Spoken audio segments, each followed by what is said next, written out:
Hey everyone, SweetJohnnyCage here, back with part 10 of the Elden Ring full playthrough walkthrough.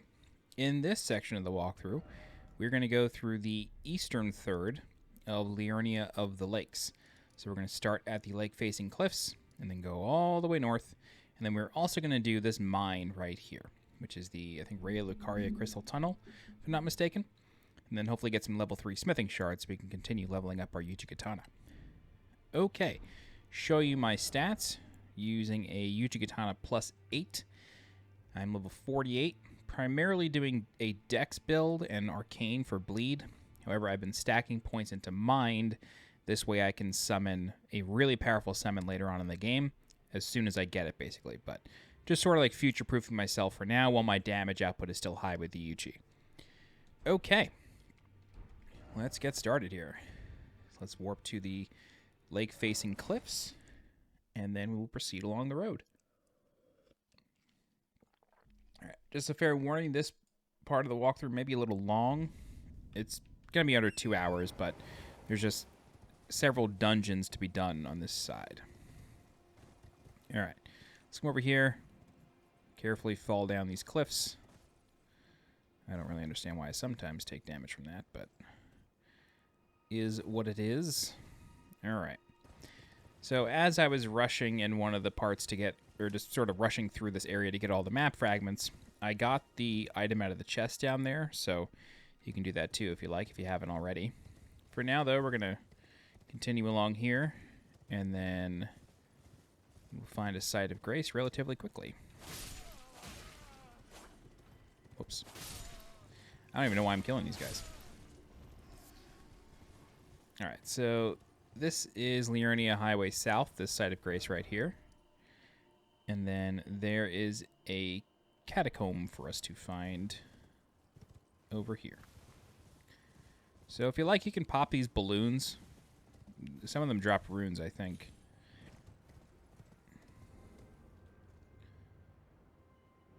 What is the proper way down there?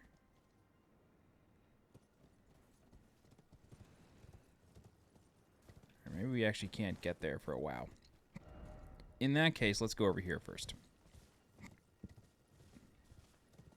Yeah, that is the Cliffbottom Catacombs over there, so it says to me it's at the bottom of a cliff. Again, I don't know why I'm trying to kill all these guys. It's very stupid of me. Alright, so down here, we have the Purified Ruins. And what you want to try to do is take care of as many of these guys as possible. It is easier said than done because they do... Whoa, whoa, whoa, whoa, whoa, whoa, whoa, whoa, whoa, whoa, whoa, whoa. They do attack a lot.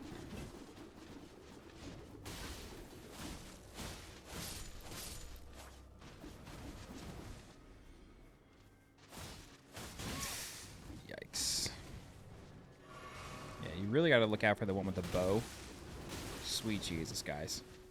Let's get it together here. Alright, yeah, the one with the bow is, like, really the craziest one because he's, like, pretty unpredictable. But, I mean, look how many arrows he shoots out. That's crazy. That's way too many arrows. Anyway, this is the Purified Ruins here. There's a fair bit going on. So, go ahead and kill the Irish Wolfhound. And then there's a decent amount of soldiers here as well. Okay, come on. Good job. All right. Up there, okay. I was wondering which ones were alive, which ones weren't.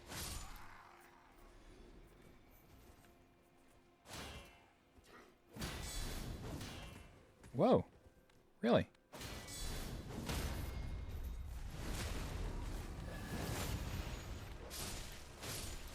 Okay. A couple more here.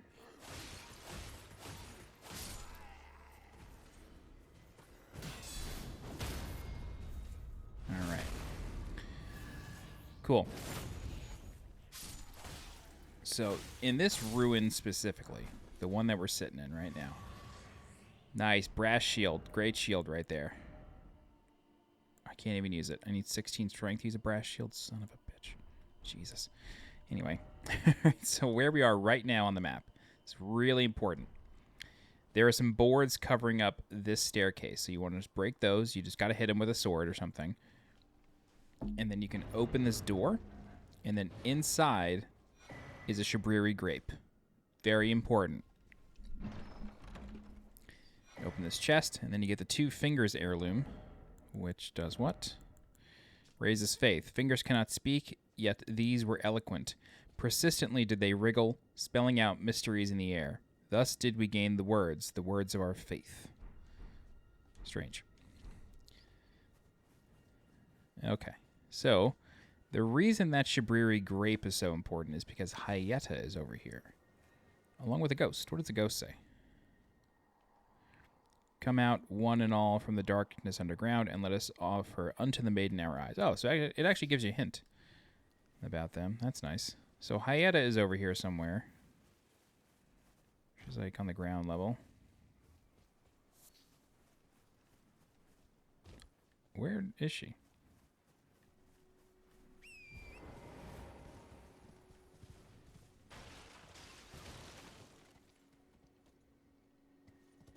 Oh, I think she's over here.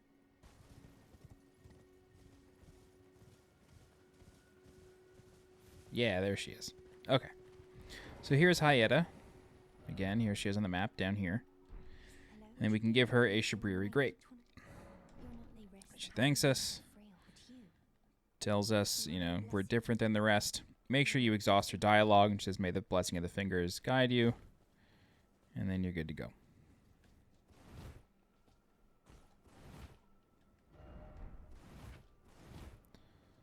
Okay.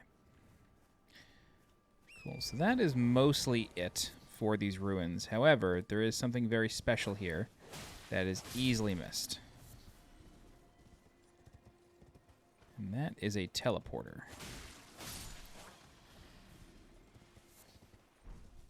Is it over here? Yeah, okay. So this teleporter brings you to the gate of the Academy of Raya Lucaria. Academy of Raya Lucaria. So it literally brings you, like, right here. Which is interesting. It's nice that it does it, but it just teleports you there. We will come back here, I think, in the next part of the walkthrough once it's time for us, right? Maybe 2 walkthroughs from now, once it's time for us to do the Legacy Dungeon.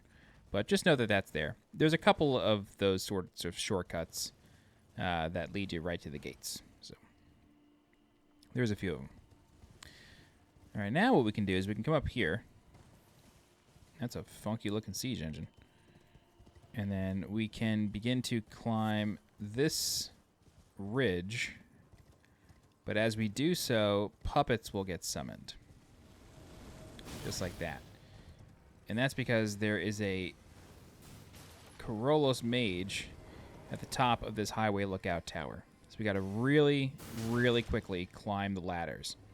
The reason we want to do it quickly is because if we don't do it quickly, these mages will kind of get hold of us.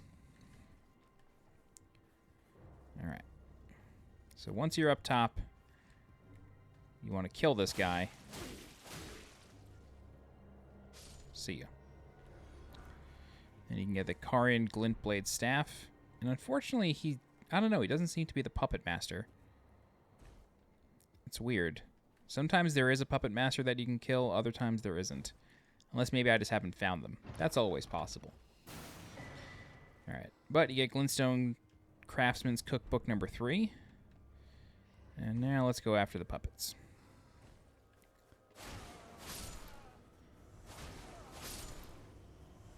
Oops.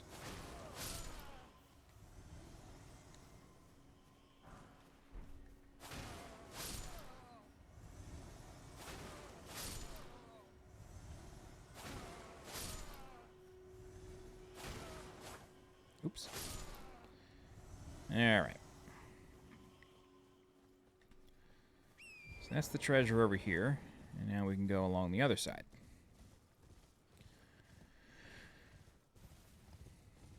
Yeah, it's weird. I don't know, like, who controls these puppets, but there's, like, a whole army of them that appears.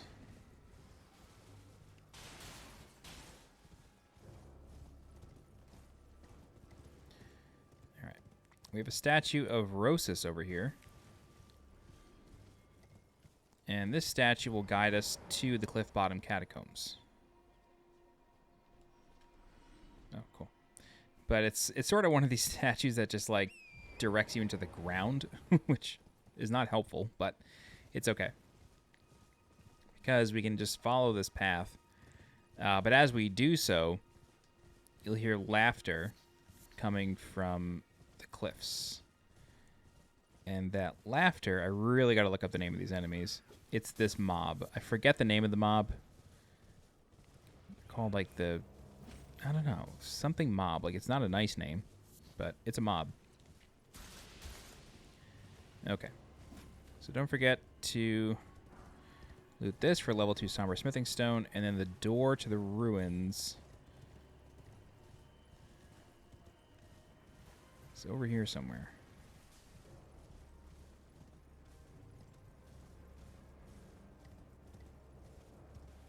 There we go. Alright, this is the Cliffbottom Catacombs.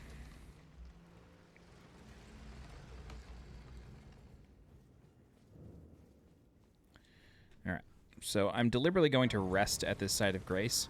Doing so will cause Hyetta to move to her next location. And then we can proceed into the dungeon. While we take this elevator, I'm just going to look up who the boss is. In my list of boss videos. Cliffbottom. It's an Erdtree burial watchdog here, which, you know, everybody's favorite. I'm going to send the elevator back up. Grab this glovewort.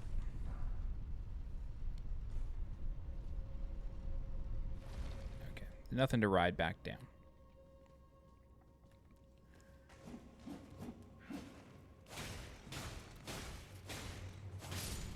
Okay. Yeah, I knew there was one more. Just hadn't looked this way yet.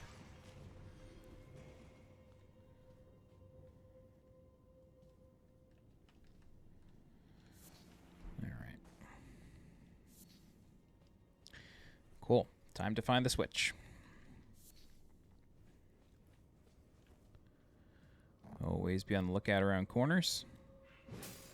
There he is.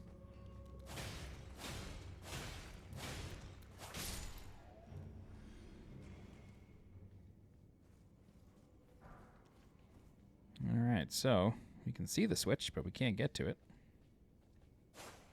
Yeah, there's no way that was going to be an illusory wall. Yeah, okay. Ain't no thing. Alright. So very carefully. Hello.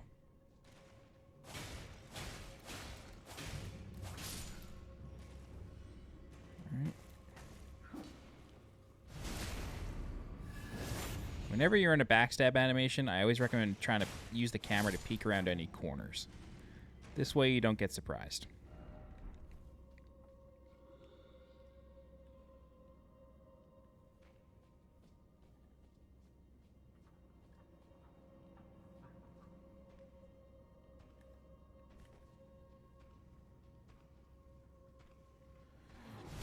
Alright. So these guys suck.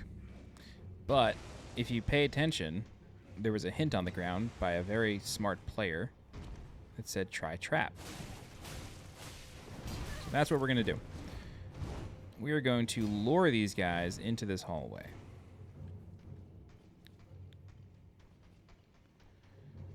And then we're going to kite them. Make sure they're following.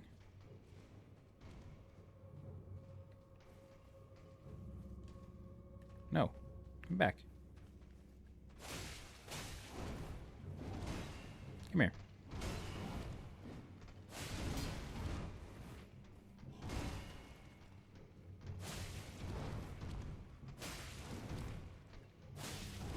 I feel like I'm going to be able to kill this one on my own, which is helpful. It's fine. Ow.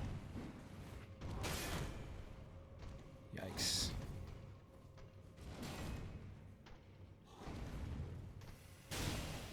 Oh well. Yeah, we got close. God, I really hate these guys. Okay. Hey, nice. You're standing in the perfect spot.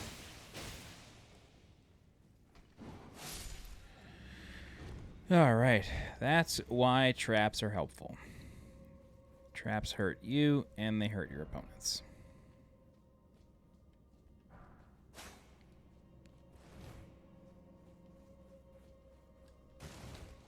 Okay. Now we can go upstairs and open this with a stone sword key. But before we do that, we're going to kill these gargoyles, just so they don't bother us. Whoa, whoa, what? That was weird. We both fell. I guess we can grab this. Nice rune arc. I think it's cool that they're doing like a lot of studying down here, you know what I mean? A lot of books. A lot of books on shelves. Hooked on phonics down here. That's actually how I learned to read as a kid. Alright. Let's open this up.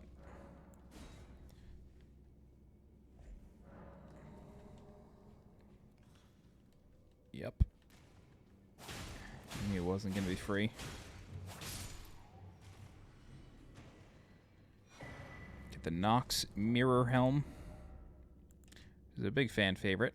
Helm fashioned from a crystal-looking glass, one of the Eternal City's ritual implements. Easily broken and weak against striking attacks. Worn by those committed to high treason. It wards off the intervention of the Greater Will and its vassal fingers. Can you think of anybody that we met very recently who's wearing one of those?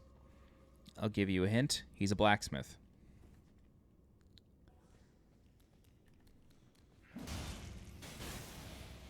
Oh my god, it hit nothing.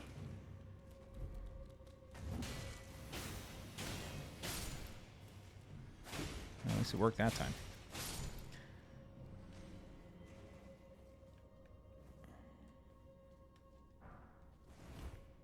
Okay. Lots of glovewort down here. I love to see it.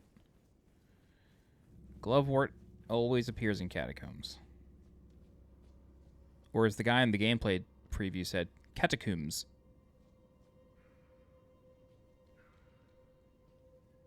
Come on, boys. Here you go. Oh, yep. That was risky. That was kind of dumb.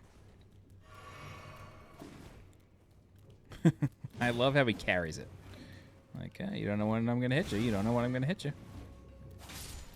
There's one. Bro, where are you going? There's two. All right. Oh, there's another one. I was not expecting that. All right, cool. Get a Grave Violet as well. Oh boy.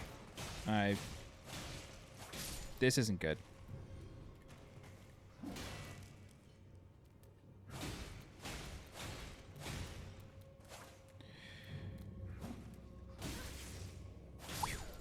Jesus. Okay. I was not expecting anything to be down this hallway, so I just started immediately running. I saw the treasure and I was like, oh, that's it.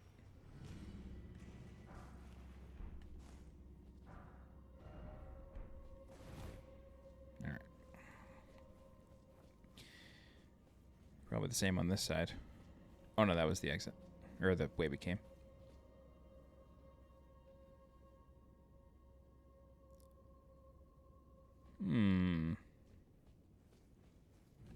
Where did I go wrong?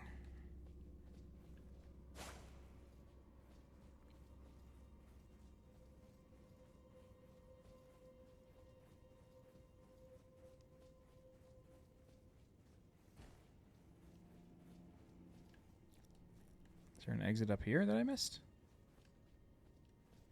I would feel so silly if I just ran away for nothing, but I feel like I'm on the wrong level.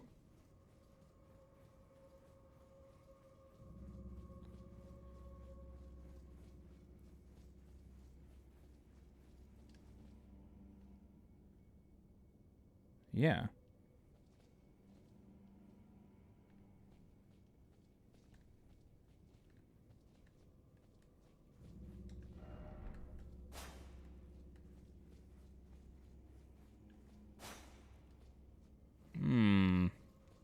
What's going on here? Oops.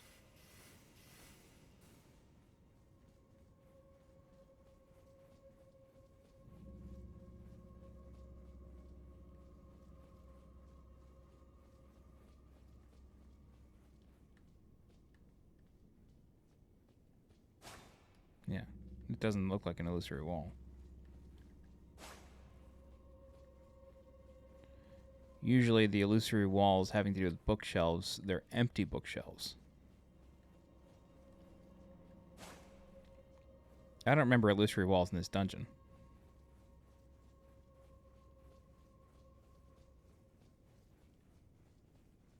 Is there an exit in here?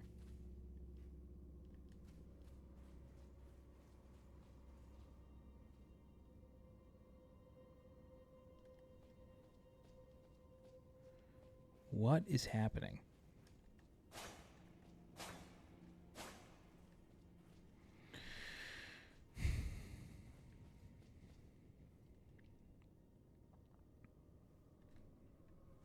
Oh. God. Silly.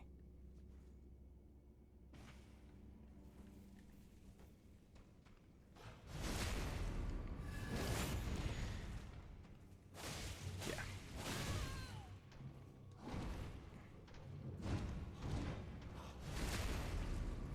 Silly me. Forgot about the ground level.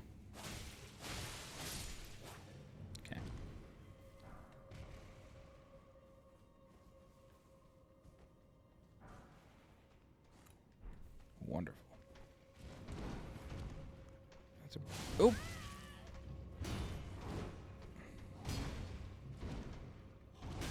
Oh my god. Can you please give me a backstab for the love of all that is holy? For the love of the Golden Order. Can you please let me backstab you, please?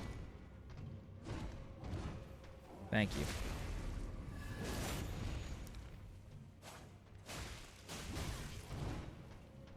Should say for the love of America while playing this game.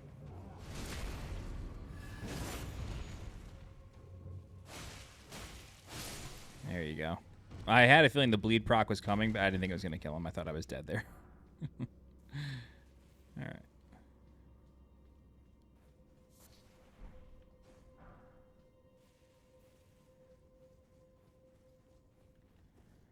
Alright. Well, at least we can say we killed everything in here. Alright, touch it and then just move. And then just wait.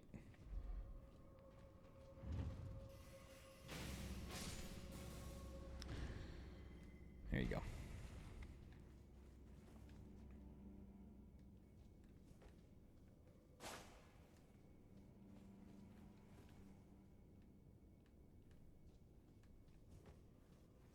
Alright. This should bring us right to the switch.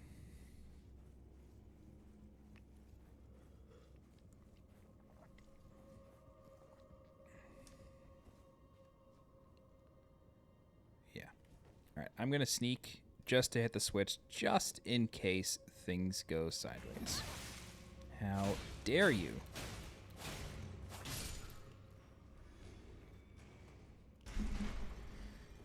Okay.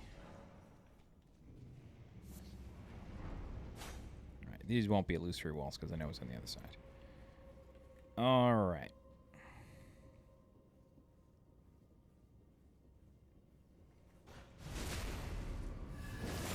Tell you, it's a lot easier fighting these things with a slashing weapon, or a weapon that has bleed on it, rather than just a longsword or even a colossal weapon like I was doing my first time. Colossal weapons are fun, but I think bleed weapons are a lot more fun. The Page Ashes. Spirit of a page who traveled at the side of the noble he served.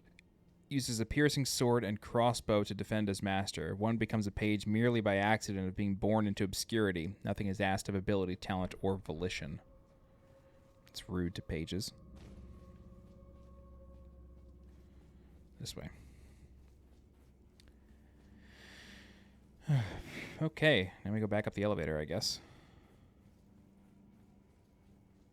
Oh, no, never mind.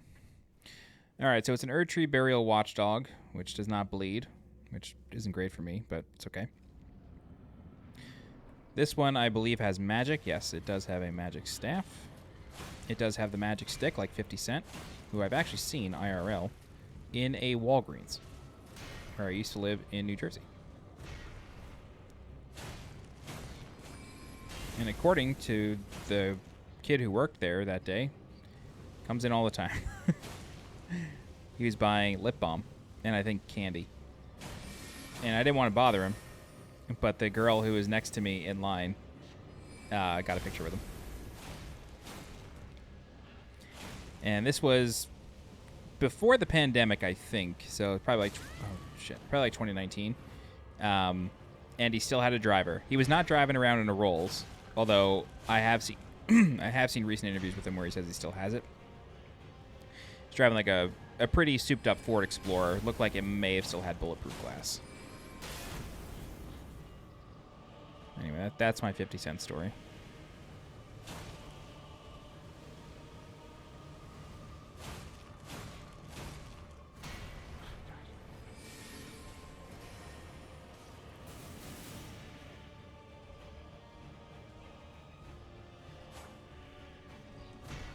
Sometimes you just want to like actually bait it into doing the attack finally, because otherwise it can just become a bit of a nuisance. Alright, that's the Erdtree Burial Watchdog once again. You get the Kaiden, Sellsword, Ashes, or Caden. What does this say? What does this say? Spirit of a mercenary belonging to a horse-riding folk. Skillfully uses a massive blade for dismounting other riders and enhances his already considerable strength with war cries. The Sellswords of Caden made their prowess known on countless battlefields. These are actually the guys you see rolling around Limgrave. Alright. Return to the entrance. Alright, that was a pretty decent dungeon. Took a while. But that's like, I would say that's like the biggest dungeon we're going to do as part of this walkthrough. But decent amount of souls out of there. Solid 10k. Not enough for a level, but still good. Alright. Actually, you know what's funny? I think the Carian research hall may take even longer than that. But that's okay. Alright, so what we can do is we can either follow the main road to the Gate Town Bridge. Ooh, hello. 500 from a wolf, not bad. So you can either follow the main road near all the puppets and whatnot. What is that over there? The 4 belfries? No.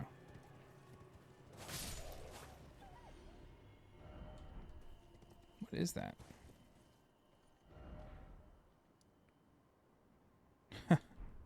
Wow. That's all the way at the top of the cliff. Jesus.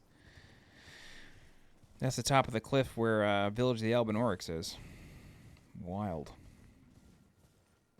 Okay. So you can either follow the main road, like I said, or you can just walk up the cliffs, which is what we're doing now. Whatever you want to do, it doesn't matter. Choice is yours. All right, there is a little satellite moon dish here with a starlight shard. Again, those become currency later on, so I don't recommend using them as is. All right, so right here we have a Tibia Mariner in this location here. I'm going to kill it, then I'm going to go back this way, actually. I should have followed the main road. Actually, I'll do this, and then I'll get to another site of grace, and then we'll backtrack a little bit. Anyway, Tibia Mariner, same deal as always. Just find out where it teleports to. Wow, he went deep in there. So this one, like the first one we found, just, you know, summon skeleton soldiers, not a big deal. Just, you know, let him use the boat to his advantage, and he can actually kill the people he summons. Oh, did he heal?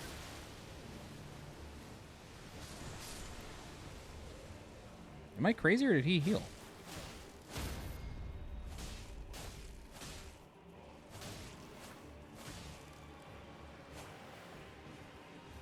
Right.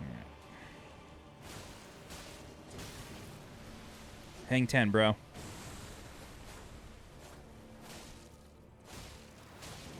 Fucking riding the waves over here. Surfing USA. Rocket power. These guys aren't very hard. I just find them fun. I just realized I didn't rest after that dungeon. Where are you at? Oh my god. Yeah, they go on land sometimes. I find this so strange. You generally find them in a watery area, but then they just start rowing their boat on land. I don't know. I mean, look. He can surf the high seas, or sail the high seas and do what he wants. I don't care. But it is just funny. Alright, you get a death root and the skeletal bandit ashes, and then there's a couple of items here in the graveyard. Hey, finally got one. Trina's Lily. And through here, we're going to come up to the Artist's Shack. The Artist's Shack is somewhat guarded by this lone soldier here. I'm not really sure what his deal is, but we can... Alright. I'm just going to fight him off the horse. It's better this way. Damn it, I'm never going to remember that.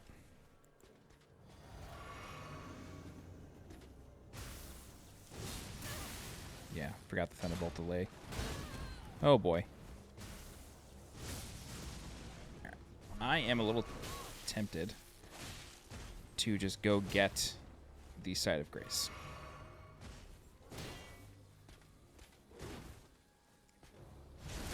A little tempted.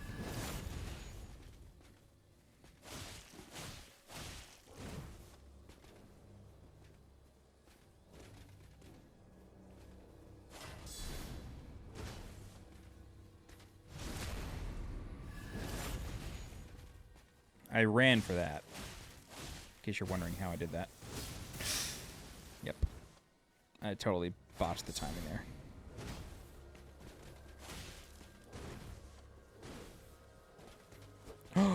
Whoa.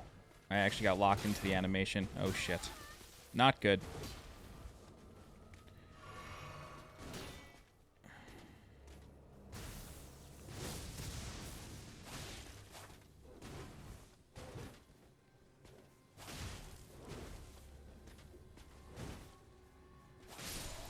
Nice.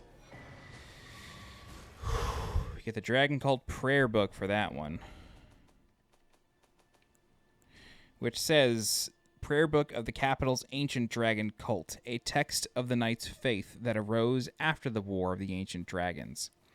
Teaches you Lightning Spear, Honed Bolt, and Electrify Armament. Basically everything that guy was using. Alright. So here at the Artist's Shack, we have another painting. However, this painting cannot be solved for a while. The solution to this painting, which is called Resurrection, the solution to it is all the way up here in this area right here. So it requires you to go...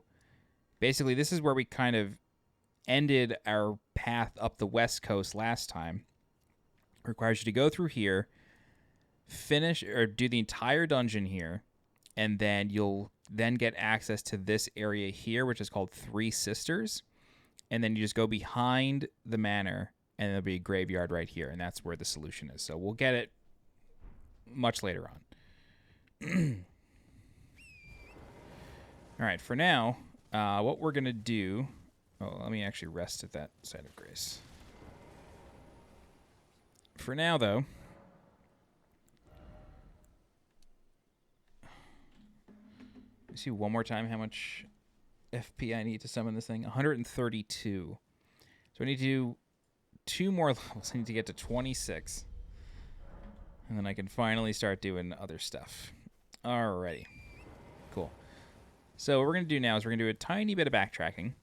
That guy resurrects, but he only ever drops the prayer book once. Do a tiny, tiny bit of backtracking. And what we're looking for now is the Site of Grace that we lit earlier, which is at the far end of the bridge. Or the crumbling bridge. Yeah. Sort of dead ahead, but not really. Excuse me. Alrighty. Just gonna kill these wolves so they don't bother us.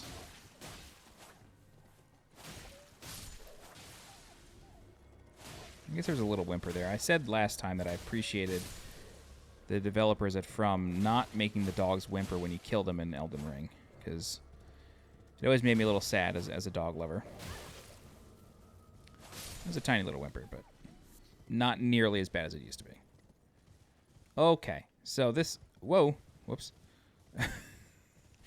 I knew she was around. I didn't realize she was right there.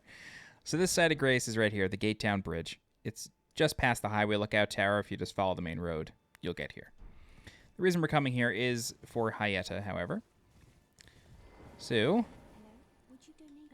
she asks for a Shabriri grape. We have another one because we killed Edgar in the Revenger Shack last time. She also asks if we know what the Shabriri grapes are. And we tell her because, you know, yeah. She throws up. I'll be fine. I'll be fine. Okay. Yeah, so she throws up. And then if we rest at the side of Grace, we can speak with her again. You just kind of let her recover a little bit. Okay? All right. Speak with her again. All right. And then she sort of makes some grand discovery about the eyes. And she says she's going to be a finger maiden. So after that, she moves to Bellum Church, which is over here. She moves to this. There's a church right here. She moves over here. So we'll get there eventually. Basically after we do the dungeon. It's not inaccessible before then, but it's a pain in the ass to get to. Yeah. Okay, cool. So what we're going to do now is... looking at the map. Lookout Tower. Yeah, I guess we can go to Jarburg. All right, let's do that. Let's come over here. What does this ghost have to say? Is that a Knight's Cavalry? Whoa, I never knew this guy was here. Wow, cool. Literally never knew this Knight's Cavalry existed. I knew that there was one in Liurnia, just not this guy. This is awesome. Man, I love how I spent 160 hours in this game my first time through. Still finding it. Still finding new things. Oh god, there's a bear. We've aggroed a bear. Will the Knight's Cavalry kill the bear? Okay, luckily it's just a baby bear. It's not a green bear. That's very helpful.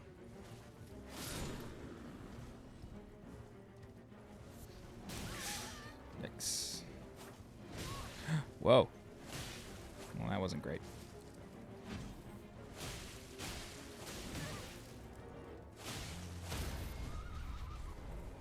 Get the execute.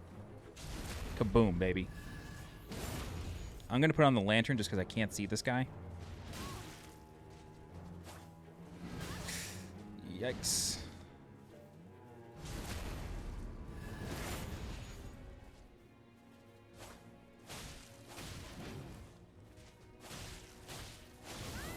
Yeah. I do love that they can do that. It's such a cool animation.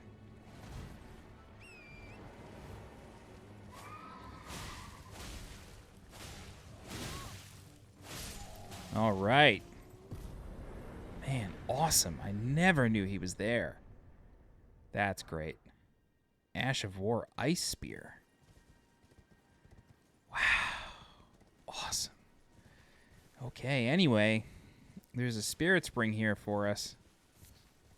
Can't believe it. I fucking love it, man. I fucking love this game. It's so good. Take this Spirit Spring and then literally just walk forward.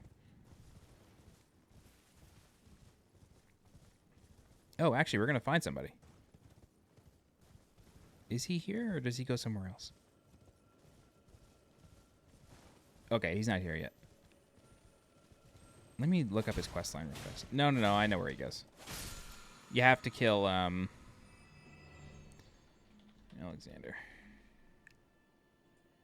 Wow, maybe the game does expect you to go to Caelid second.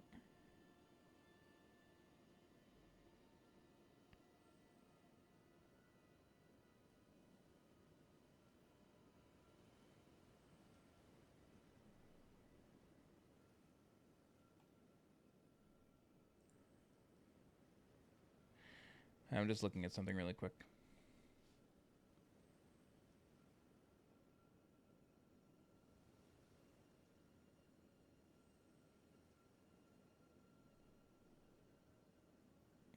Okay. So, anyway, Alexander appears here eventually, and you'll kind of understand why in a second. For now, though,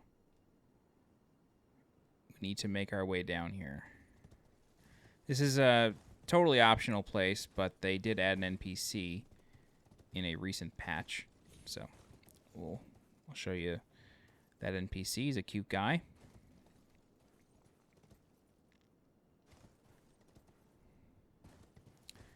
Plus, Jarburg is actually a really good place to farm some resources. They are infinitely spawning, which is awesome. All right, welcome to Jarburg. So, the jars here are friendly. They will not attack you unless you attack them, and if you do, you are a monster. Okay. So, you can speak with this NPC right here. This is Jarbarn or Jarbairn. Hello, cuz. I didn't think it. He asks us if we're going to be the new potentate, which is like the leader of their village. He asks to see our hands. Unfortunately, our hands are too coarse in order to be a potentate. So we need to find somebody who has smooth hands. We have met that person, believe it or not. However, yeah, I won't reveal who it is just yet. We have to do a quest line way farther down the line in order to kind of get that going. But just keep in mind, looking for somebody with smooth hands. Somebody who might be regal or something, or, you know, maybe hasn't done a hard day's labor. Maybe hasn't killed anybody. Hasn't seen much battle. Keep that in mind. All right. So like I said, a lot of resources here, a lot of items. Of course, pots. You literally just keep pressing triangle over here. You just pick up so much.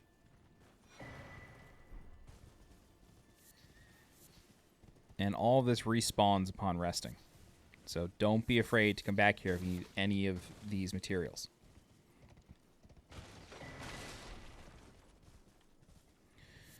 Alrighty. Cool. And then to get that up there, come over here. Oops. Oh boy. So much. So many flowers. And they get excited when you come back. So like every time you rest at that site of grace, you're going to want to talk to Jarbairn and be like, hey, you're back. Feel free to pick our flowers. Like, please do. It's, you know, they're here for you. They're so nice. I love them. And what's cool is the press kit that I got sent for Elden Ring has a Jarbairn plushie. Too good. All right, so that's Jarburg. It's just a hidden little place. It's really just here for a couple quest lines. Not much you can do with it right now. So what we can do next, let me bring up my map. What we can do next is continue north from the Artist's Shack. And from here, we have a couple choices.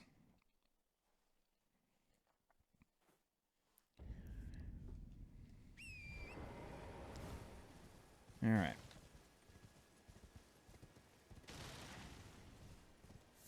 Let's continue north. And then before we make the jump, I'm going to show you a couple things. All right.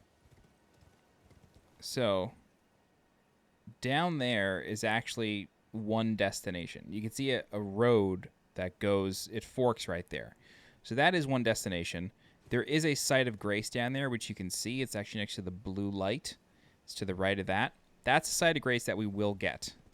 For now, though, let's proceed forward, and we're going to get into another encampment with the Fuego people.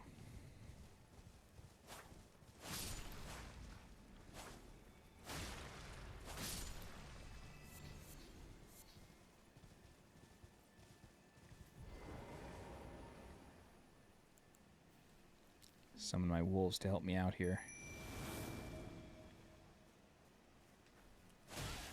Where my dogs at?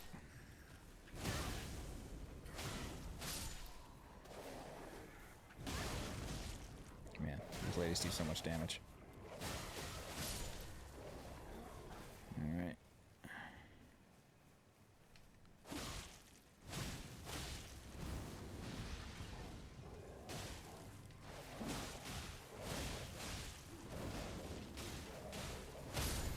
There we go. Alright. So that's that. Get the Flame Cleanse Me incantation, which says creates one of the incantations of the fire monks creates a fire within that burns away toxins, alleviates poison and scarlet rot buildup, and cures these ailments. This incantation leaves the caster with subtle burns, a reminder that they must fear the flame. You must fear the flame. Okay, I'm going to see if we can get down from here. If I'm being 100% honest, I don't know if we can. Yeah, it looks like we can. I think. Just seems like a steep grade that we got to go all the way down. Yeah, okay, great. Cool. So, I'm just going to ignore these guys. I'm going to go to that site of grace that I pointed out earlier.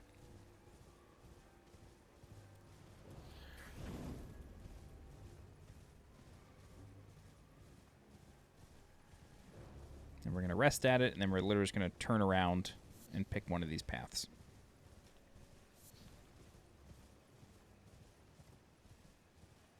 All right, great. Shout out to Polygon.com for the really good maps. If Extra Life has a nice one, it's just a little too polluted for my taste. There's just so much on it. I know you can filter it, but Polygon just has the exact one I want. All sites of grace, all like major locations to look out for. All right, so once we rest here, which is the Eastern Liurnia Lake Shore site of grace, we're going to go over here, and then I am going to first head to the left, just because there's a giant for us to kill, and then we're just going to like talk about something.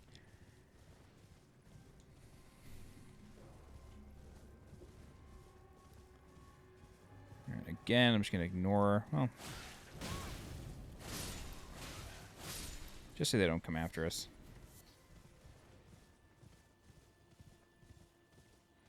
All right.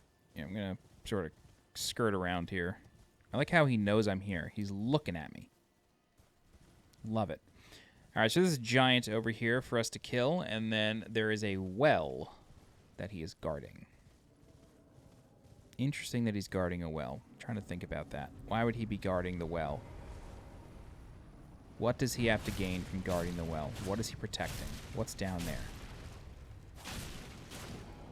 Some ruins are down there, but I don't know if the giants have anything to do with the Uhl civilization.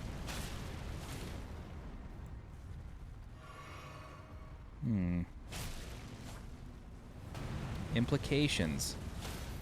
From Software is extremely deliberate with their enemy placements, so it always makes me wonder, why are certain enemies that may seem out of place, why are they there? Anyway, once you defeat the giant, the doors to this well open up, and this is the Ainsel River Well. What I'm going to do is I'm just going to come down here for the site of grace,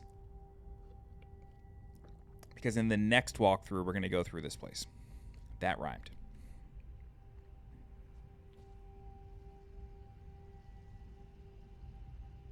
Although, being honest, I'm a little tempted to not do this next. The reason being because I want to see what it looks like from the other side. I'm trying to think. How can we make that happen? Anyway, All right, let's go back up. This is another well, another big underground area. It is mostly a cave. I don't think you can mount down there. But if you're afraid of bugs, I don't know. May not be for you. You don't have to do it by any means. By any stretch of the imagination, you do not have to do that area. But just be warned, there's a lot of huge ants. No spiders. No big spiders in this game, just ants. Okay. So that's the Ainsel River well. Now what we're going to do is we're going to go south. And you see here, this is the Divine Tower of Liurnia. I will warn you, the shard bearer that you kill in this region, which is the final boss of the Academy of Raya Lucaria, you do not need to activate their Great Rune. Their Great Rune is automatically activated. And all it does is it allows you to respec your character. It's not one that you can equip. It's just one that kind of gives you the passive ability to respec your character. That's all it does. But there is still a Divine Tower in this region. In order to reach the top of the tower, in order to even reach the tower in general, you have to do a very long quest line. Where'd you go? You were there the whole time. What? I don't know why I'm bothering with this. Anyway, you gotta do a really long quest line. Okay? And the quest line spans a huge portion of the game. So don't worry about it for now. But we will still do this mini dungeon here, because there's a lot of stuff in here. I am going to check my flasks. I feel like not enough golden seeds. Sacred Tear. Okay. Yeah, okay. Cool. All right, so this is the Carian study hall. There's a ghost back here. What does he say? O celestial globe, transmit to posterity the wisdom of the moon and the stars, and obscure forever the transgressions of the princess. Ooh, shit. Deep, deep lore. Okay. So, coming in here,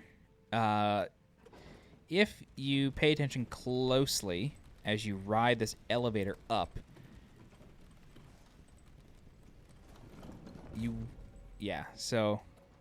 okay. Under this bridge are hands.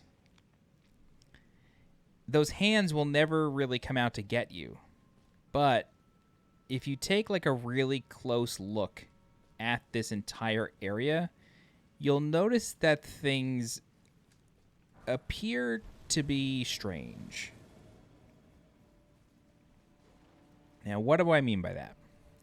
I mean that there will be another... You will come back here and kind of complete this dungeon in a different way. So, I'll leave you with that. There is an NPC here for you to kill. Preceptor Miriam. Preceptor Miriam is a giant pain in the tuchus. Like, you wouldn't believe. She just keeps summoning puppet after puppet. She's got this bow and arrow that she uses. She can put up the disco ball. And then basically, as you deal damage to her, she will disappear. And the whole time, you're just chasing her through this research hall. And of course, she just keeps summoning more puppets, more puppets, more puppets.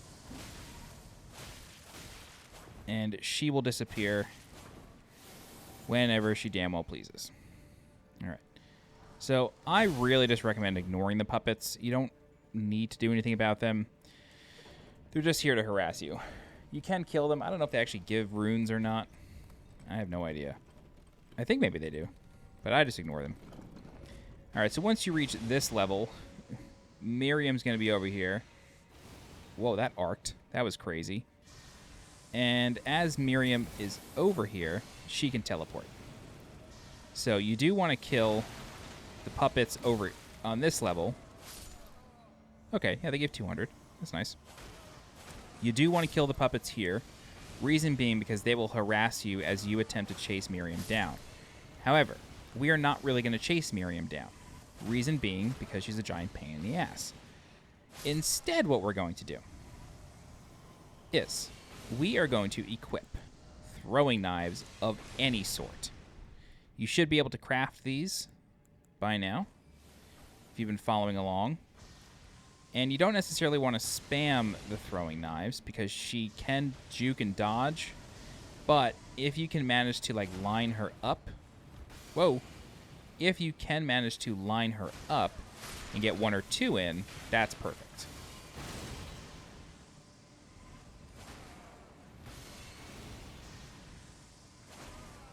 Unfortunately, she basically teleports instantaneously as soon as you get near her. Unless they changed her. Is she just going to hang out? Wow. Okay. I'm not going to lie to you. Before the most recent patch, you could not touch her. Like, you couldn't get near her. Anyway, she drops the magic downpour, which is nice. And, wow, I thought this was going to take way longer. I thought we were going to be chasing her for 5 minutes. Awesome. Okay. So, we're not done, though. Now what we're going to do is we're going to go up to the rafters. There is a ladder over here that allows us to head up.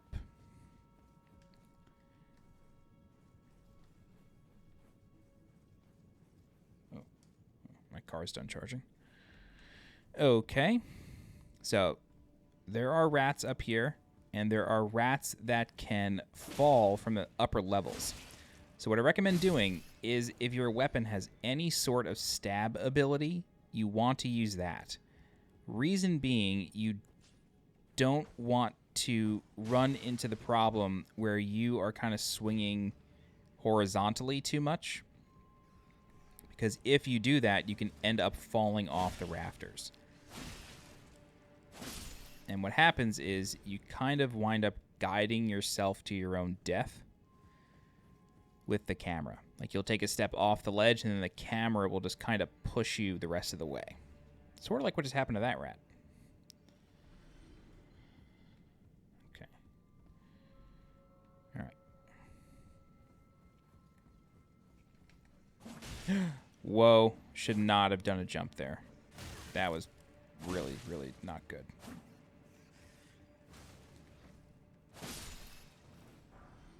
Man, none of these have dropped a rune arc yet this playthrough. Disappoints me. I can't believe Kevin Sorbo, speaking of the disappointed meme, turned into a psycho. Hey, there's a rune arc. Awesome, it can happen. Told you. Alright, great. Cool. So then we can get this. This is the Cerulean Seed Talisman. Now, you will notice that there's a staircase here. You can't get up that staircase. In fact, it's not even a staircase. What it is an elevator. So if you notice, there's a switch on the top of it. Can't do anything about it now, but just keep that in mind. All right. So we're done with this place.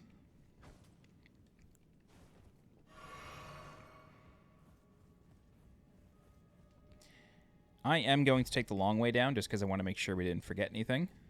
I don't think we did, but I want to be sure, and I figured we'd be here a lot longer because of Miriam, but it seems like they nerfed her.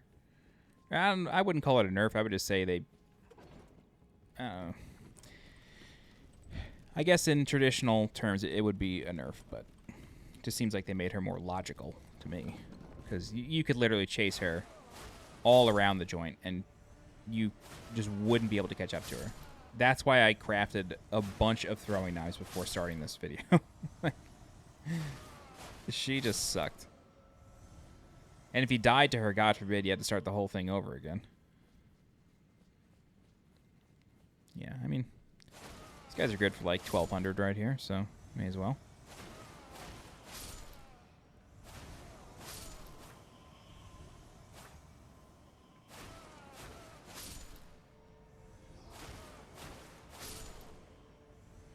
Cool. I'm gonna kill Kill these two, and then we'll warp out. All right. Great. See, like I said, this walkthrough is going to be a little long. That's because there's a lot going on in this area.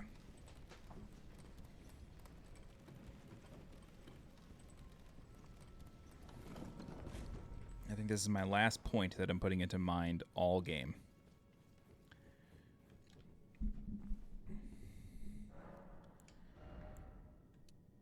Done. Okay, now I can go back to leveling like a human being. So yeah, if you inspect this altar or examine the pedestal, it says something fits. So we have to bring an item here. We do not have that item yet, and we're nowhere close to having it. Okay. So let's just recap real quick. We've done the study hall. We've done Jarburg. We met Jarbaron. Did the artist shack. We can't solve that yet. And we reached the eastern Liurnia lakeshore.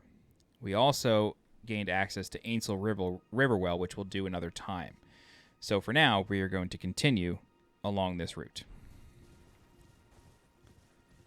Man, I really do love Liurnia. I think, I don't know, Limgrave is pretty top tier. Mount Gelmir I like a lot, but I think Liurnia just has like the best weather. It's like, you know, the Santa Monica of the lands between.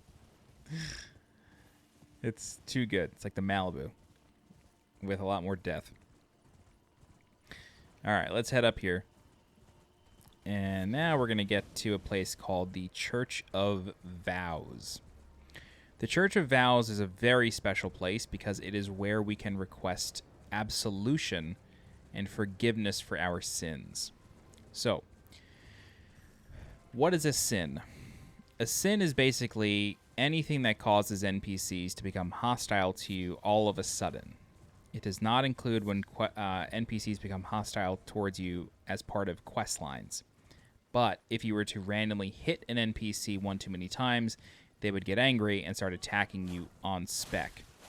So if that happens, you can come to this place called the Church of Vows, and if you have a key item called a Celestial Dew, you will be able to request absolution, and then you can be forgiven for your sins, and they turn NPCs friendly again. What does this say? Second Liurnian War, no victory for the golden, nor for the moon, no prize but atonement, the birth of a vow. Okay. Interesting. All right, so this is the Church of Vows right here, ladies and gentlemen.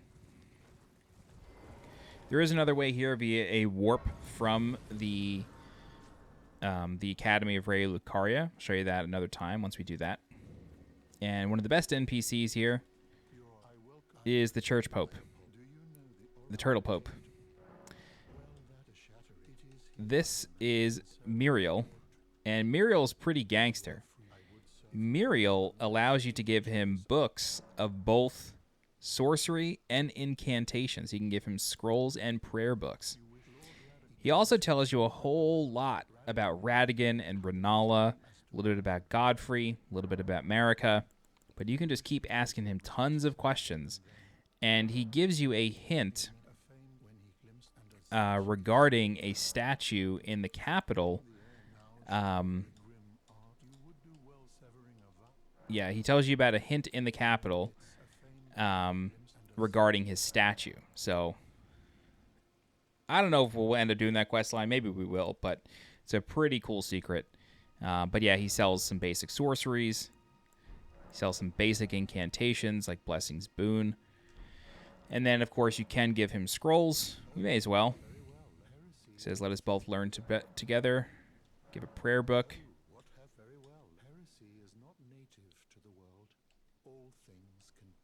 Yeah, okay. So, yeah, cool. Great. All right.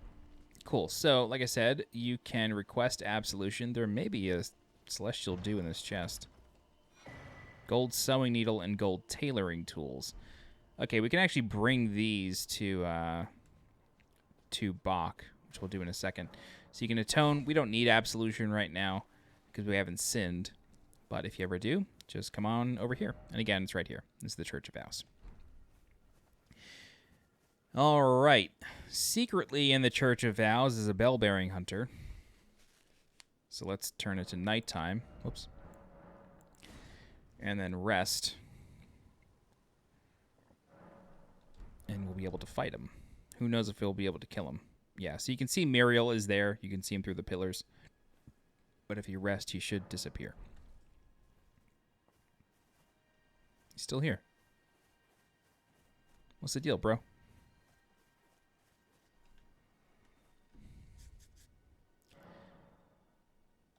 What is the trigger for bell-bearing hunters, man?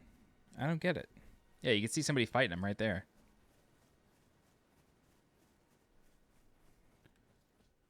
Okay. Not sure what the trigger is then. It's funny, we couldn't get him to appear the first time at the Weapon Master's shack either. Are we at Nightfall? Let me try passing time one more time. Yeah, okay, we were there.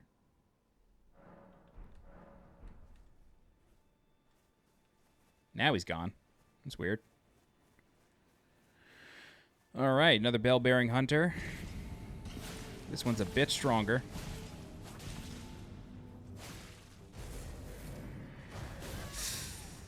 Yikes.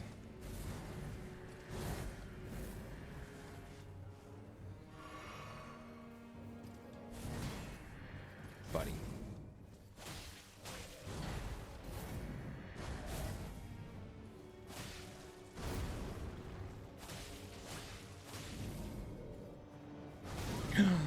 Damn. I had pressed circle. I think I was just a frame too late. Yikes. Oh, wow. Lucky. Where's the bleed proc, bro? There it is. Regain the stam.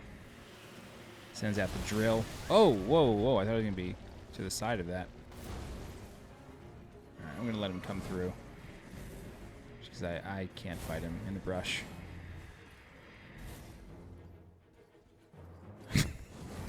Just thought of a joke from South Park, but it'd be kind of disrespectful to Vietnam War veterans.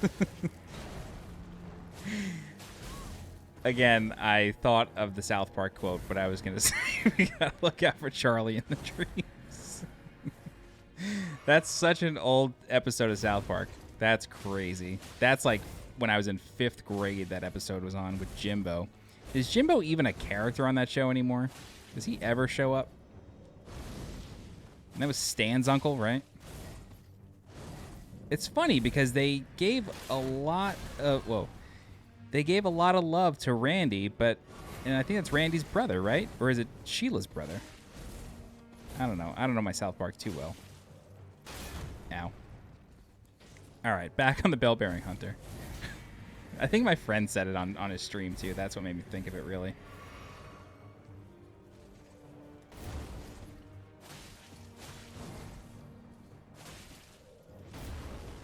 Yeah, I was wondering when that was going to happen. You really get no time on that.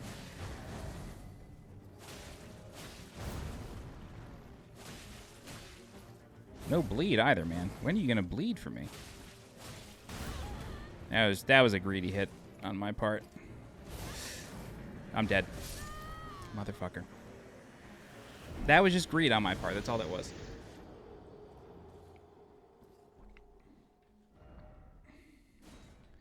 Last Jimbo appearance, South Park. World War Zimmerman.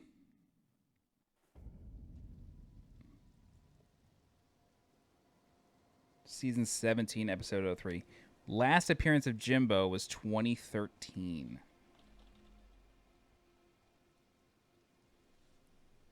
Wow.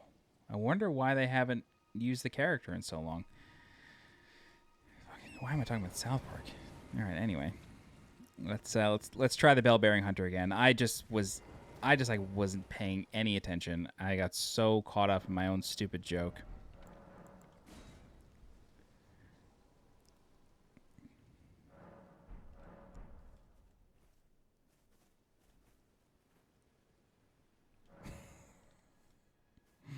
All right, let's try it one more time. We'll get him.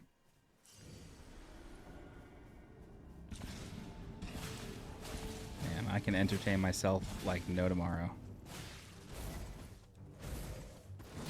Oof. I was rolling the wrong way the whole time.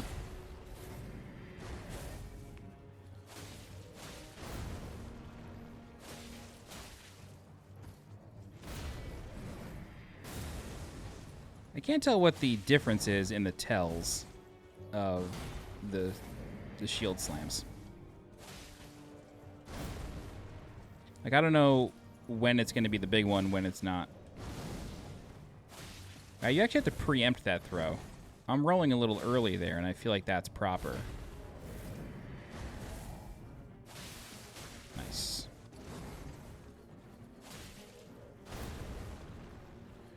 Yeah, I can't tell when that's the big one. No? I don't... Whoa. I have no idea then. I truly don't. So with bleed weapons, it's generally more effective if you, like, when you get a full stun on a boss like that, it's generally more effective to just keep whacking the boss instead of going for the riposte, because then you can build the bleed even higher. But I'm okay just doing the riposte. I don't care.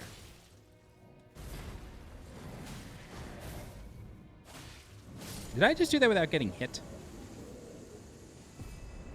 Okay. Sometimes I'm nice with it. Now we get the Meat Peddler's Bell Bearing, which allows us to buy some basic meats.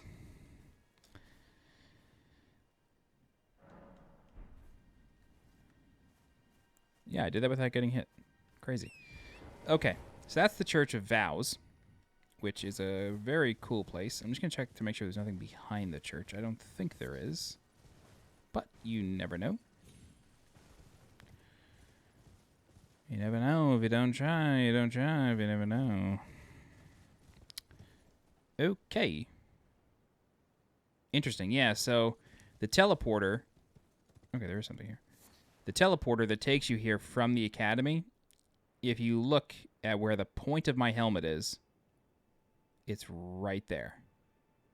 Where that little gold line is, that's where the teleporter is. It's literally right across from the church. Pretty cool. Okay. I'm going to change it back to morning. Yeah, I'm going to change it back to morning just because we're about to go through an area with those crazy snipers. And want to be able to make sure we can see. Although I am going to be running past most of them. It's just a little bit easier. And also, there's like Sites of Grace back to back.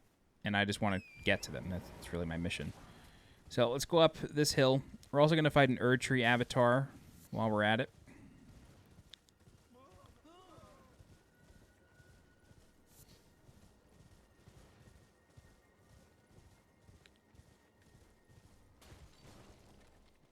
I've pressed triangle 3 times there. That was so weird. Okay. Yeah, so this is basically our destination here. The Uhl Ruins. I guess we came too high on the cliff here.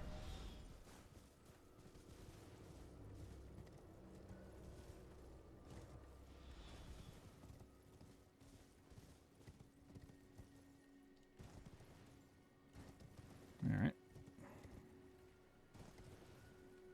Cool. Okie doke. So yeah, this place is a touch confusing. There's not really any big items, at least that I remember being here.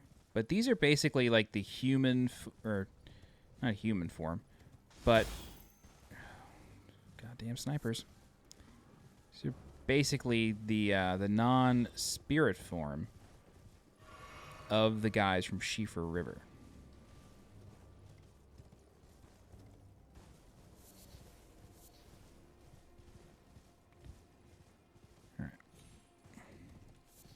So I'm mostly rolling around here, just picking up resources. There are a couple ways through this area.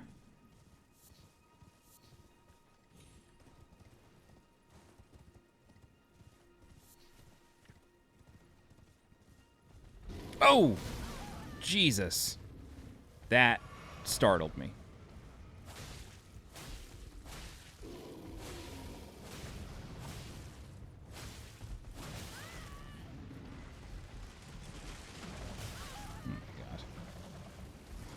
this isn't going well.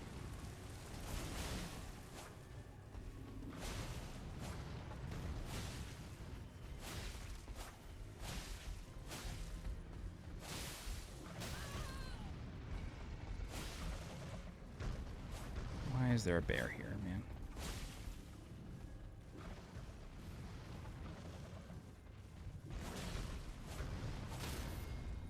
Nice. Right in the forehead. Wow, it did no damage. Great job.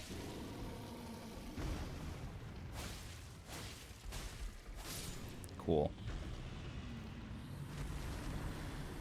All right. Like how either that dung was there, the gold tinge excrement, or it shits itself when it dies. Either way. Okay. So through here is a dungeon. And this dungeon is interesting. Oh, come on. It's the most annoying enemy in the game. I just want their heads so I can craft poison boluses, but whatever.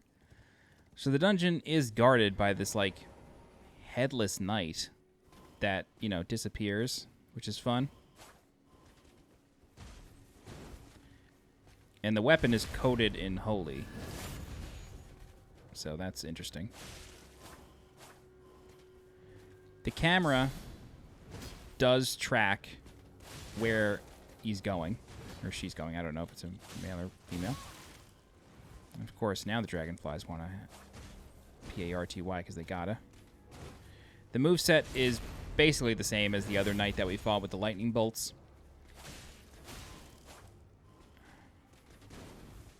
Not much different.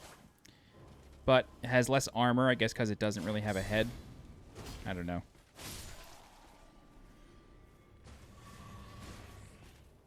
All right. I do believe that it can drop its helm. I feel like I've seen people walking around with it.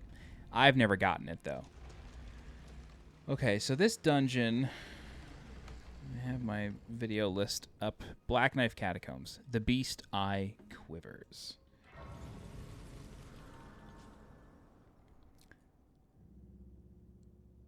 There's 2 bosses in here. This dungeon's cool. There's 2 bosses in this place. So. This is where the conspiracy begins. It's all in Liurnia. It all has to do with Mistress Ronnie. Oh my god. The lack of damage I'm doing to this thing worries me, but I think we'll be okay. Alright. So, we have a boss door here. But when we walked in, it said the Beast Eye Quivers. The Beast Eye quivers whenever Death Touch is near. Or Death Root is near. So, we should not leave this dungeon until we find Death Root.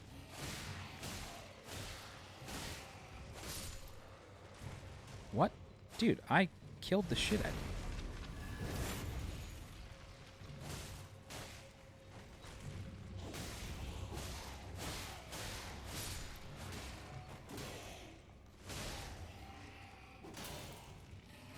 What is happening?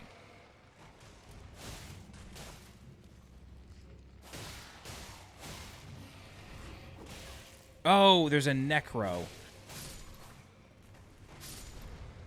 Forgot. Necros are rare in this game. I think they only appear here. I totally forgot about them. Thank God he eventually showed up. Okay. Use a stone sword key here.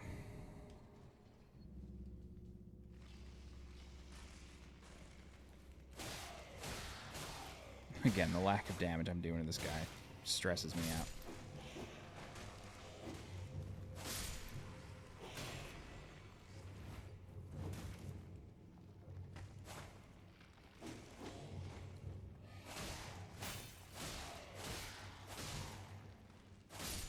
Okay. Great. The Rosis Axe. So the Rosis Axe is how we find out the name of the statue. Where is it? There it is. Usher of Death, Rosus, who shows the path to the catacombs through the lands between, is depicted on this ritual axe. The dead easily lose their way and have always been in sore need of a guiding hand. So if you sort of tilt your head, you can see the shape of Rosus. And Rosus is the one that guides you towards catacombs. And the Rosus statues only ever guide you to catacombs. They never guide you to mines or ruins. Or, mines or, Jesus, what am I trying to say? Mines or caves. Anyway, we can ride these blades because, you know, why not?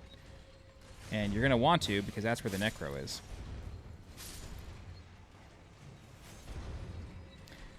Okay. So this is where it gets interesting. These skeletons, because they have mist coming off them, unfair. That's how you know the Necro. They are controlled by a Necro. Alright.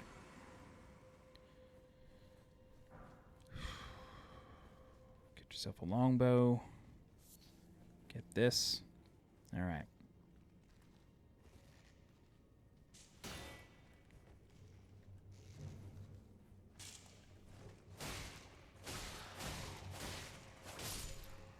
I knew that there was another one.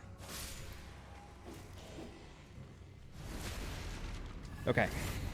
This room is extremely important. If you're playing offline, you're going to find this surprise yourself. But this is an illusory wall. Behind this wall is a boss fog. We're about to fight a Black Knife Assassin in a very, very small arena. Our mission here is to fish out backstabs. I'm not even sure if we can summon in this room. No, we cannot, and I actually respect the shit out of it. Alright, so, yeah. This Black Knife Assassin is able to put this burn on us, and this burn, like, think of it like poison. It's just like a very, very fast poison. So, the boss is super fast, however, it has barely any armor. You want to bait out that move right there. That jump is an easy backstab opportunity. Okay? Now, the crazy thing is this boss can quite literally bounce off of the walls. So, you really got to be careful. Yikes. That drag right there, it's less deadly than you think. Just wait for the boss to turn twice, and that's when she's going to stab. Okay. Let's all chill the hell out. Great, get the backstab. And this is why having that accessory off of the first Black Knife Assassin that you fight in the game is really helpful. Because even though you may get cut up a little bit, when you get a backstab on this boss, you're able to restore your health. That's why it's a really, really good accessory. Boss should bleed here in a second, unless I'm just not stacking it fast enough and she's able to get rid of it. So luckily, when you're backstabbing or riposting, any like bleed effects or poison, they stop ticking for a second. So if you're in a fight like this, where the boss is able to put a burn on you that only lasts for a short period of time, but is very devastating in and of itself, the backstab will at least help you alleviate that and not have to deal with it for too long.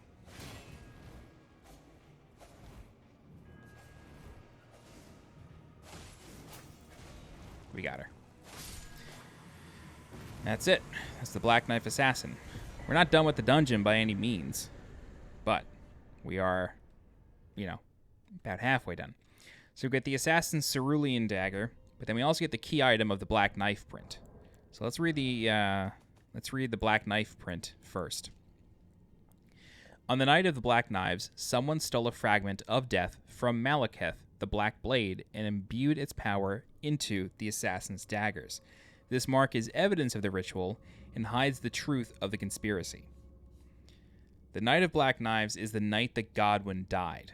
It's the night that the shattering began, I do believe. But it's definitely the night that the Black Knife Assassins, who were all women, by the way, assassinated Godwyn. So, on that night, someone stole a fragment of death from Malekith the Black Blade. Malekith was guarding basically the Rune of Death. They stole it. The story of this game is really cool. I like it a lot. And then the Cerulean accessory talisman thing, what does that do? Just be easier to do this. Assassin's Dagger, Misshapen, Insane, and Cerulean. Critical hits restore FP. This charm is modeled... Is that how you spell modeled? Modeled after the darkly gleaming blades used in the Night of Black Knives, those which gave the demigods their first taste of death. You can take... I believe you take the rune... The... Oh my god. Hello? Thank you. I believe you take the black knife print. I believe you take that to Fia, and then she kind of explains what all of it is. So you can drop through here, and then this is the location of the switch. It's interesting, too, because basically where you drop for the switch hides the true, what I would call the true boss of this dungeon.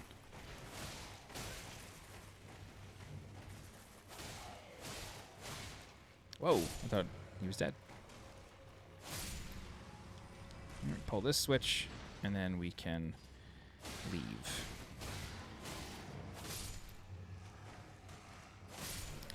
Alright, where there's little crabs, that usually means there's a big crab somewhere, so... Yep, there he is. How you doing, big boy?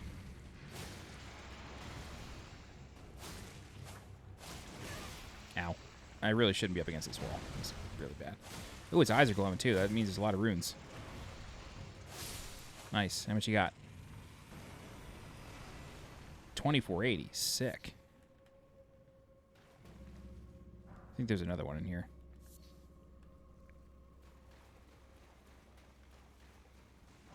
Yep. I do like that you can basically start attacking them as they're coming out. Gives you a nice little opportunity.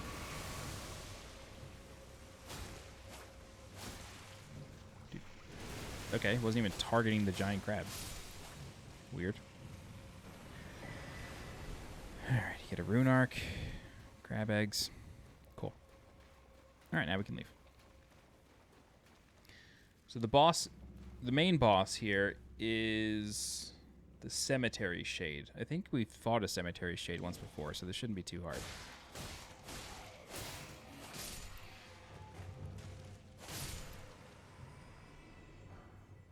I feel like we definitely fought one in Limgrave. Yeah, and here we are on the other side of the knives. Whoa. When I did that, I wasn't sure which way it was going. Wasn't sure if it was up or down. Okay. Cool. Cool dungeon. I actually, like, totally forgot what was inside this dungeon. So, fun. Really fun dungeon. Alright. Yep, there's a Cemetery Shade with a couple ads, which is annoying, but what are you gonna do? Ugh. I forgot I could summon for this. And you bet your bottom dollar I'm going to.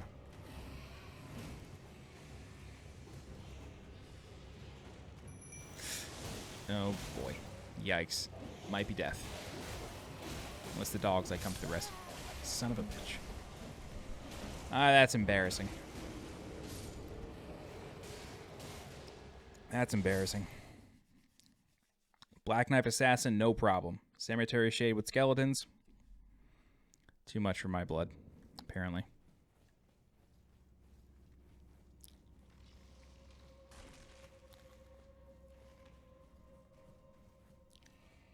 Alright. Try that again.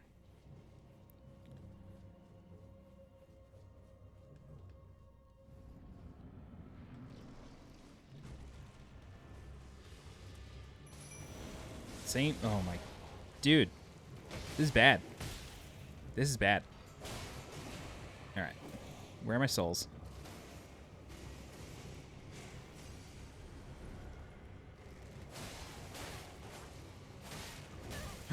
Oh, Jesus. I thought they were focusing the dogs.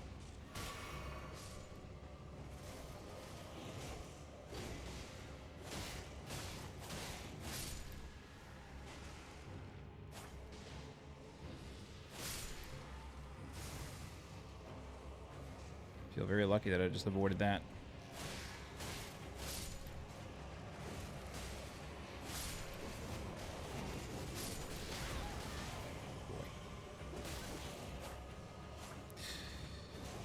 Jesus.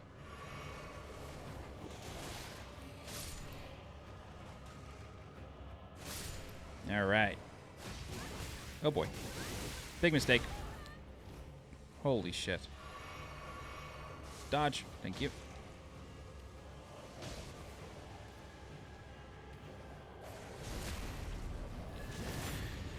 Whew. Wow. All right. That's that. Don't forget the chest. I don't even know what's in here. Is it another death root?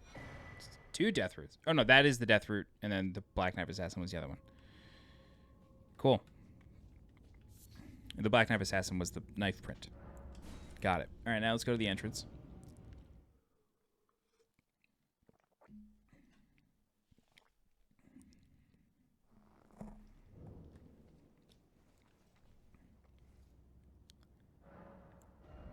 Okay, I can't level up just yet. Okay. What I'm...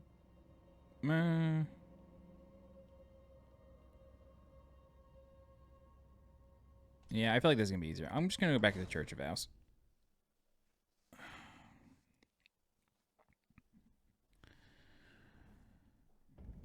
Yeah, let's just rock from here. This will be easier. This way I don't have to deal with the bear again.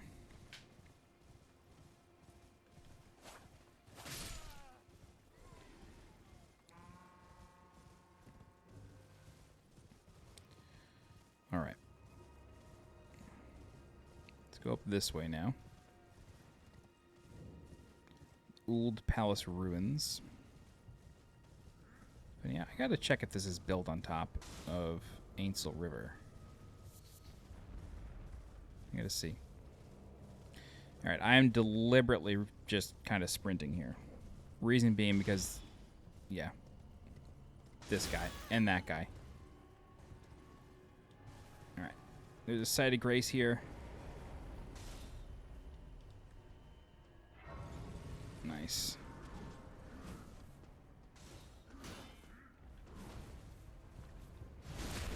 All right.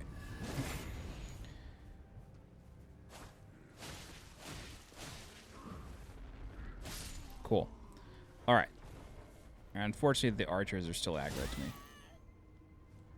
Oh my, wow. Fucking Sniper Wolf over there. Jesus Christ. Okay. Cool. So here we are. Seriously? Right, let me go over here.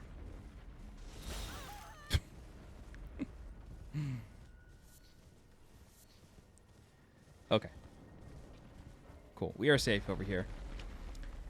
That said, we do have a couple of Mausoleum turtles. These ones, they jump. Awesome. They jump. So you got to be quick. You got to be quick with the cleanup. But you can still help them. If you're not sure when the jump is coming, just feel free to wait.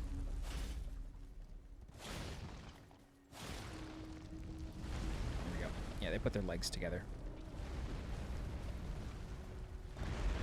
Too cool, man. I love these things.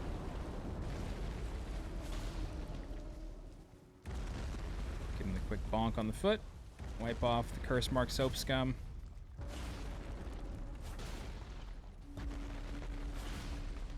I don't know if it's actually curse mark, but it just looks like it. Alright, yeah, once the earthquake starts, that means that they're coming down. So you'll notice that this one doesn't have a bell. And what's interesting is the ones that don't have a bell, there's another one here as well. The ones that do not have the bell can only be used to duplicate the spirit remembrances, the blue ones. Fortunately, I don't have any. But when you eventually get one, there's a few, you want to come back to these specific ones and you can duplicate here. I believe that you can duplicate them anywhere. Like, I think you could duplicate them at any mausoleum. However, doing it at that one specifically will sort of free up the other ones so you can duplicate regular boss souls.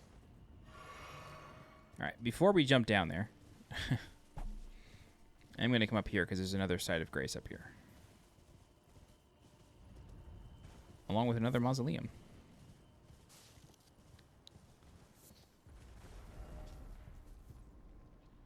I guess it is built on top of Ainsel River.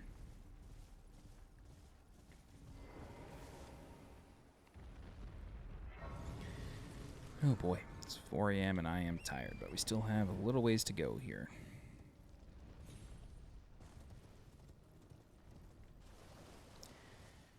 Alright, so there's a treasure on a corpse over here. However, there's a sniper up here. A couple of them, actually.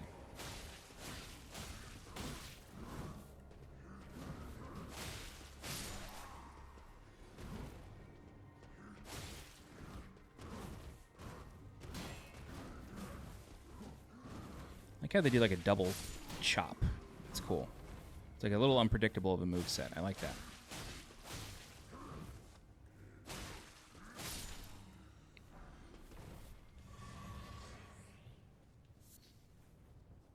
Alright.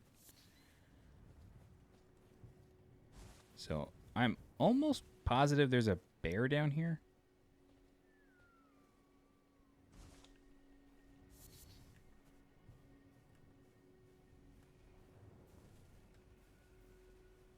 I'm like trying to be real diligent about it. Yeah, there is. Alright. Oh, and of course it wakes him up. Bro. Cut me some slack. Like John Stossel, give me a break. I don't know how many of you used to watch 2020 as children. But John Stossel was a reporter who had a weekly segment on 2020 called Give Me a Break, where he just, I don't know, complained about something, I guess. I'm sure it was like, you know, high gas prices. Computers are too expensive in the 90s. Like, who knows what it was. I just remember his catchphrase was, I'm John Stossel. Give me a break. It was, like, ridiculous. And he was trying to rock the Tom Selleck mustache. I mean, he was a good-looking dude. But it just seemed like he was really going for the Tom Selleck look. Bro, you know it's late at night when I'm trying to do a walkthrough and I'm just rambling. So I hope this is helpful to everybody. This is definitely more casual walkthrough than what I'm usually putting out there for Souls games. But being open world, it's like I can't just talk about the game. Like, we've got to have other topics here. And right now it's John Stossel's Give Me a Break from 2020. Back when 2020 was hosted by Barbara Walters and Hugh Downs. The mid-90s, early 2000s. I forget when Hugh Downs passed away, but yeah, I do remember that. Oh, I'm never going to remember it. I'm just face-tanking these hits right now. I know the bear stacks bleed.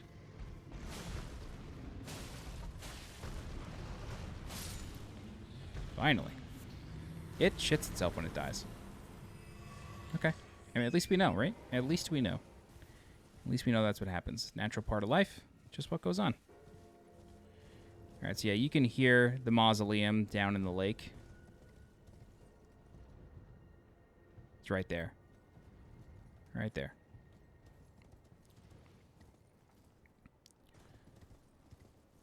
It's funny, there's a jet stream. It's actually how you get on top of it. Just don't know where it is. Oh, it's through the lake. Okay. Interesting. I wasn't sure if there was a way over here to Bellum Highway, but there is. Anyway.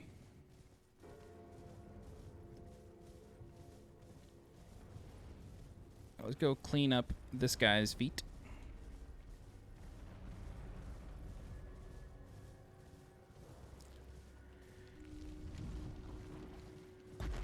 I don't know if this one jumps.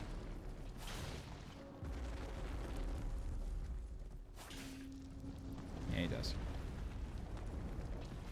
so cool that they jump. I am wondering if the bell symbolizes anything. Maybe shard bearers? Like using mausoleums that have bells, you're able to duplicate shard bearer remembrances? Like, I don't know. I mean, bells are always a big thing in these games. Oh, wow, that was quick. Yeah, bells are always a big thing in these games, but not sure. Okay, so we can go this way. These guys are praying towards something. I'm never sure what it is. But they, yeah. All right. So what I recommend doing is actually going to the side, because there aren't any of these guys in the back. So hopefully these ones aren't chasing me still. Try to give them a second.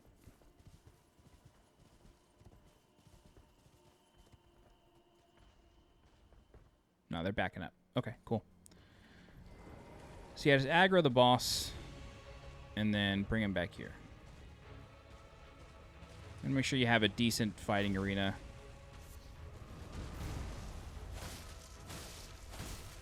Whoops. As soon as I swung that sword, I knew.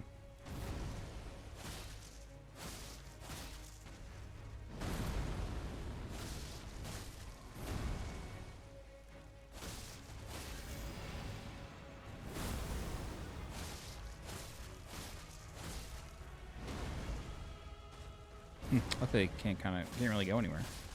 It's kind of fun. All right. I might be dead. Wow, that was bad. I did not realize I was still up against that ridge.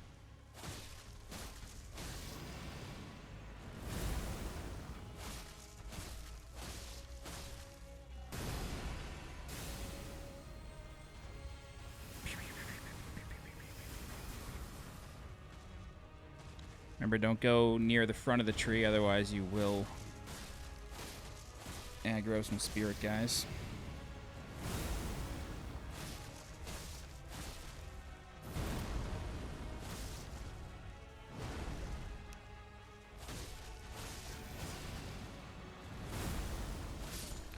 All right. There's another Erdtree avatar down.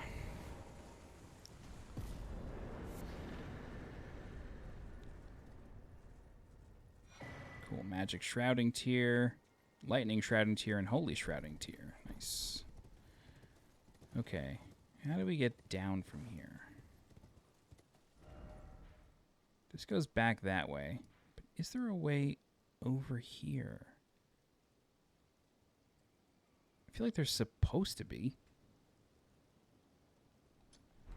I've literally never been able to figure this out.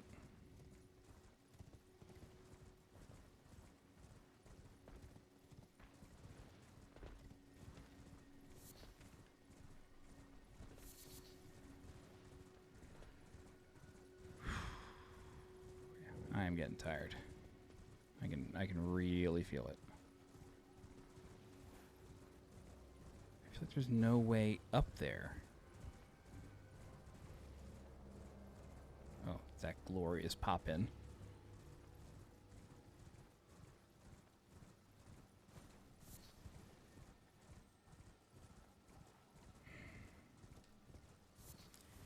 Yeah, it feels like this is just like its own thing.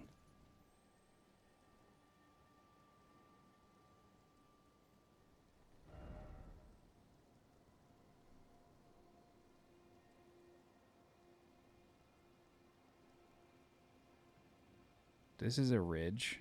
Yeah, this whole thing is a ridge that he can't get over. What's this?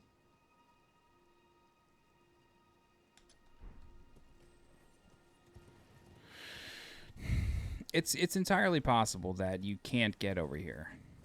Like, from this angle. It's entirely possible. I would just be shocked. Like, it always felt like I should be able to. But who knows? Maybe you can't.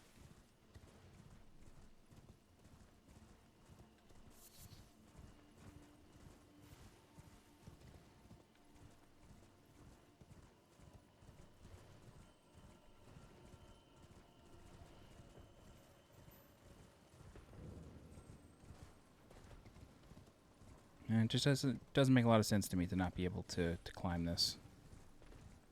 Like, there's no story reason for this to be this way. Like, it's not like there's something precluding it from happening in the story, or, you know what I mean? Like, it doesn't make any sense. It's down there. Whoa. This is where the bear is. I don't want to deal with the bear again.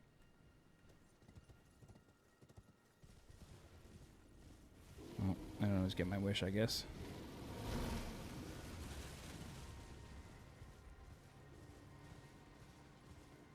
Yeah, it isn't helpful. There's no spirit spring here. This just goes right down here. Okay, Mr. Bear.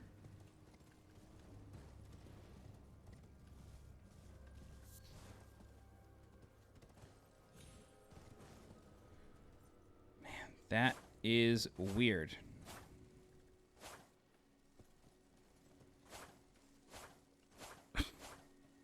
The most annoying enemies in the entire game. Also, I'm very clearly hitting it and it's just going through the hitbox. Weird. Okay, there is just no way up. Alright, not a big deal. Here's what we're going to do. We are going to come over here. Yeah. So the thing is that we have one dungeon and then like a little area. That's what we need to do here. So, let's go back into the lake. And then what we're going to do is we are going to enter the mine, activate the Site of Grace, leave the mine, and then do the little area. This way we can just do the mine and then end after. That's the plan.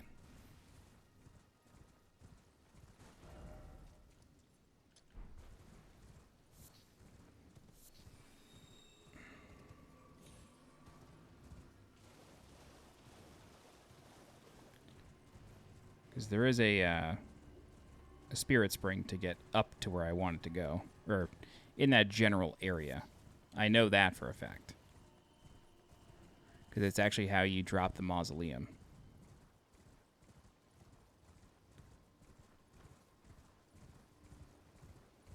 What's going on over there?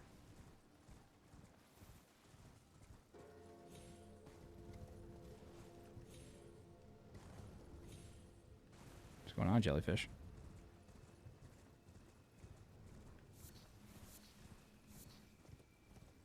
Okay.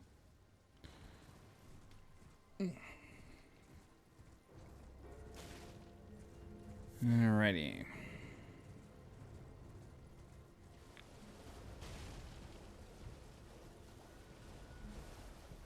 This definitely leads to the mine. There's no way this goes anywhere else except for the mine.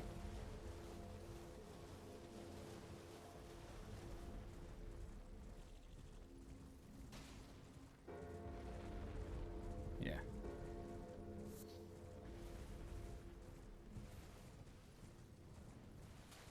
Alright. Let's head in here, activate the Site of Grace, and then we will pop out and do the rest.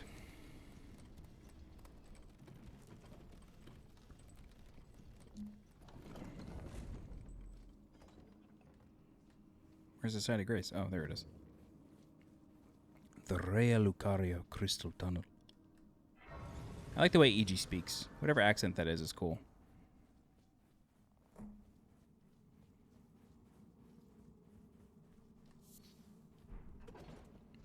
Cracked crystal.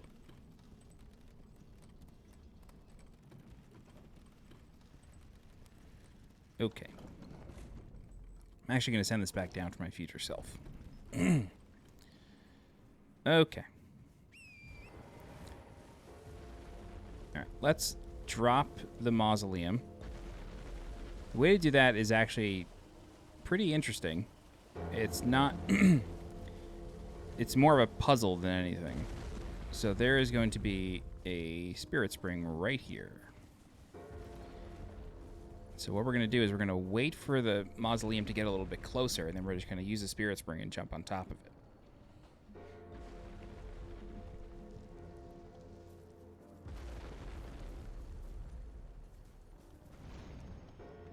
Nah.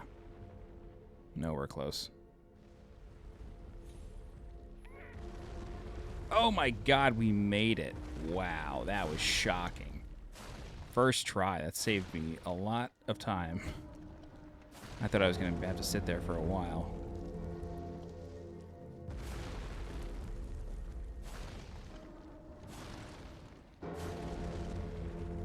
Alright.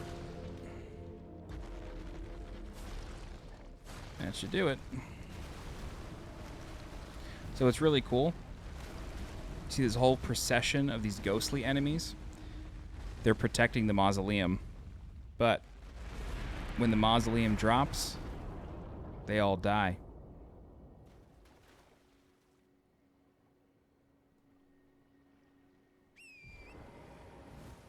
At least they should.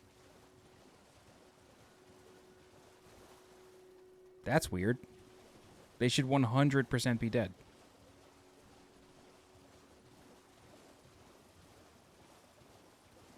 That's so weird. The ghost enemies are supposed to die. Unless Raya Lucaria is different. But they generally are supposed to die. You don't get the souls for them or anything. Weird. Okay, well anyway. I mean, that's so strange. I guarantee you if I were to rest and come back down here, they would be gone. Anyway, go ahead and pop back up here. And then there's a site of grace here. And you can speak with the finger reader crone if you like. This is the gate to Raya Lucaria, or one of them at least. You need a key to enter. We do not have that key. Talk to Melina. What does she have to say here? Close to the capital. Your see is always pleased. I'm sure he would be. Who did she want me to see? Oh, well. Anyway. I'm going to look down here because I want to see if they're dead.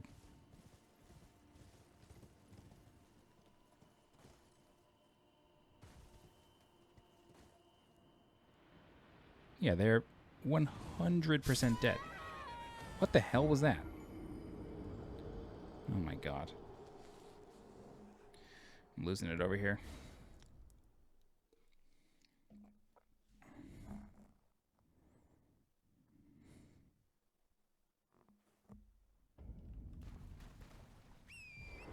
Wow, they are not dead. That is bizarre. That is so strange. Okay, I was clearly wrong there, but as far as I know, they're supposed to die. It's fine. Doesn't matter. It's just weird. Where's the Spirit Spring?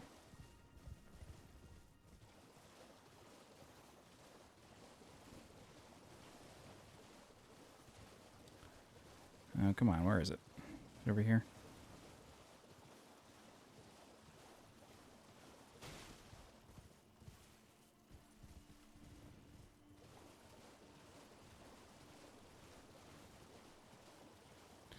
I mean, I embarrassed myself there. Like, I tried to set it up like a cool moment. I made a liar out of me. I've literally watched it happen, though. Maybe not for that one, but for other ones for sure. Okay. Anyway, moving on. So, what we should do here is change it to nighttime because there's a Knight's Cavalry here.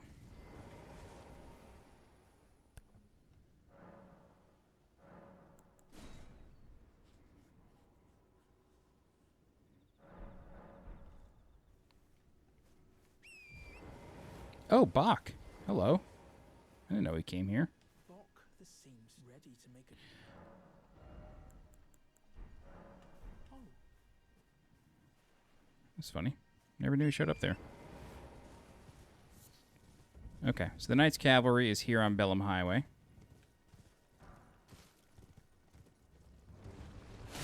Whoa, out the gate swinging. Let's back up the bus here.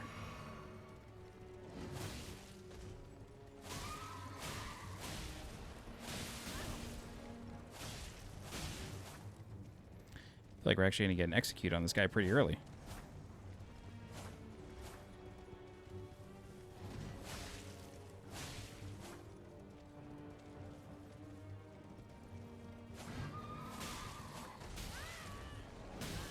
Youch.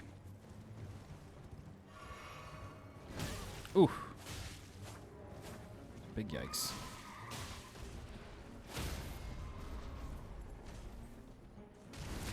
Cool. All right.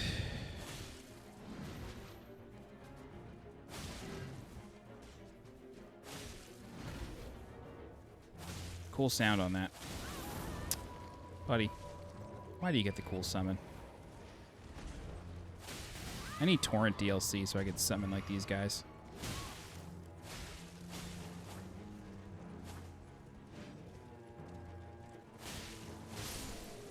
Cool.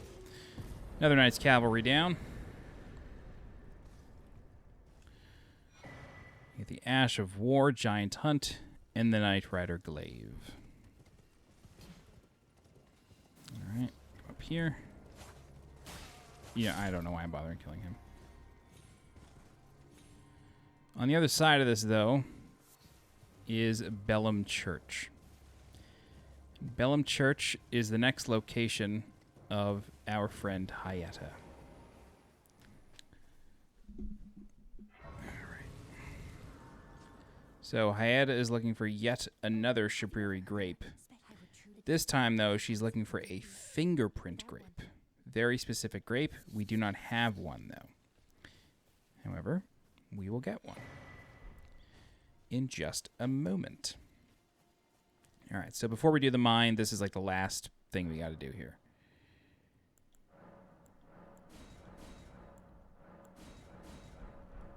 All right. So if we were to continue north along this road, we would find ourselves kind of in deep doo-doo. So what I'm going to do is I'm going to very carefully ride the edge of this area.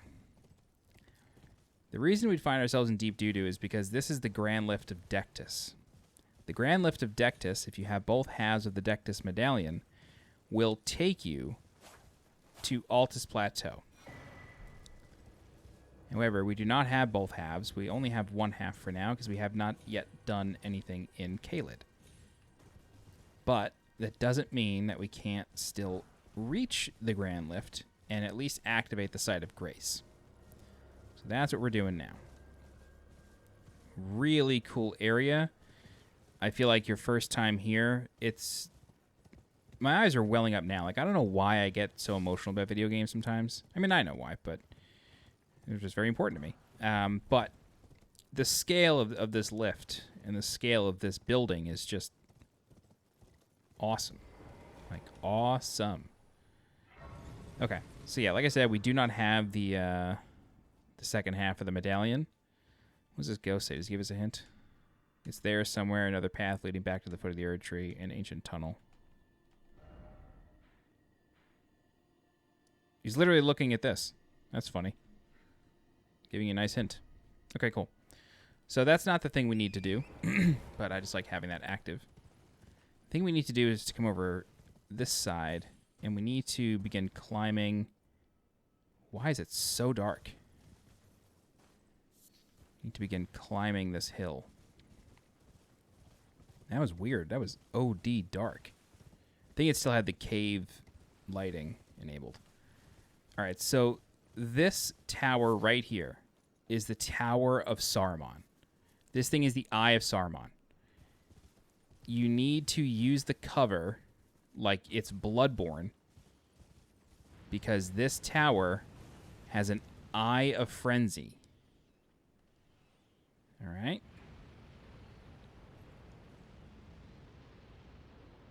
Just keep an eye on it.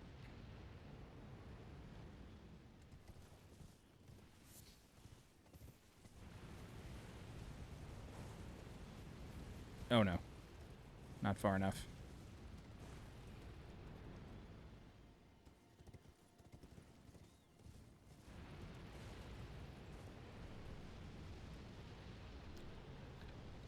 And don't worry, we just have to kill one enemy at the top, and then we'll be able to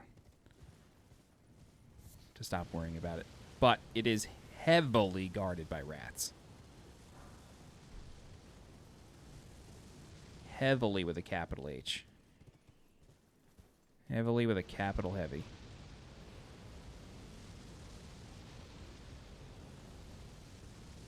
Oh.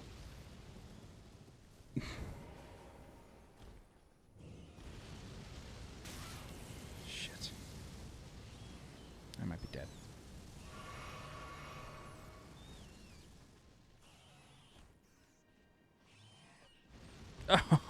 Oh, we made it. I've actually never done that before. Oh, wow. That... I feel like a genius. Alright, so all we gotta do is just kill the guy up here.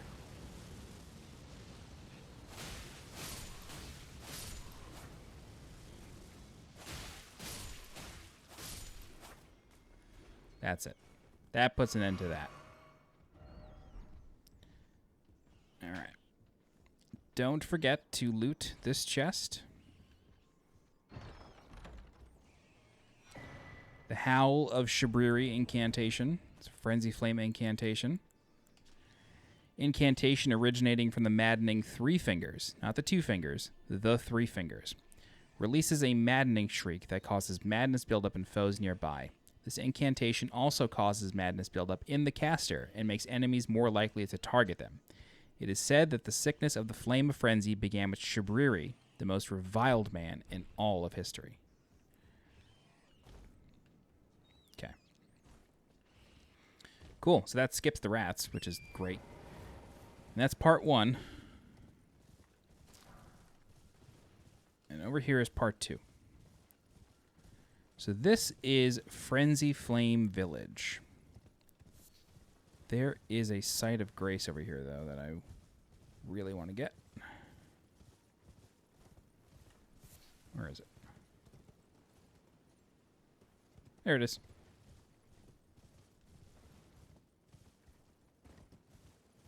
There's a dungeon up here? What? What is this pointing to? No, this is definitely pointing to the Black Knife Catacombs. There's no way this is pointing to another dungeon. Come on, Roses. Yeah, okay. So we are right near the minor Erdtree. So that's what I was trying to get to the whole time. I wish there was a way up here. I guess they want you to deal with the Tower of Frenzy. I don't know. Anyway, let's clear out the village here.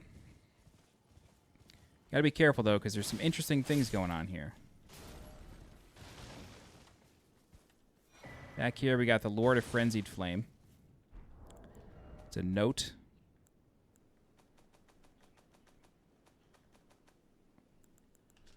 Beneath Lanedale, at the very bottom, lies our Lord, Lord of the Frenzied, the 3 fingers who holds us in thrall. Thrall is a fancy word for slave.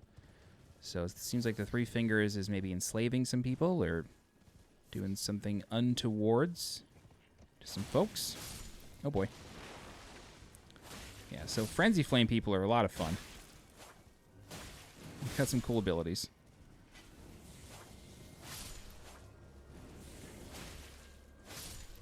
Alright.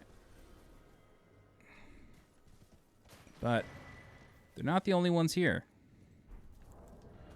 If you see over there, looks like some soldiers. Record of crafting techniques left by those afflicted by the madness of the flames of frenzy contains techniques discovered in desperation. Clarifying boluses, which is what allows you to clear frenzy. So, there seem to be some Carian knights here. But unfortunately, it seems that they have succumbed to the flame of frenzy. Whoa.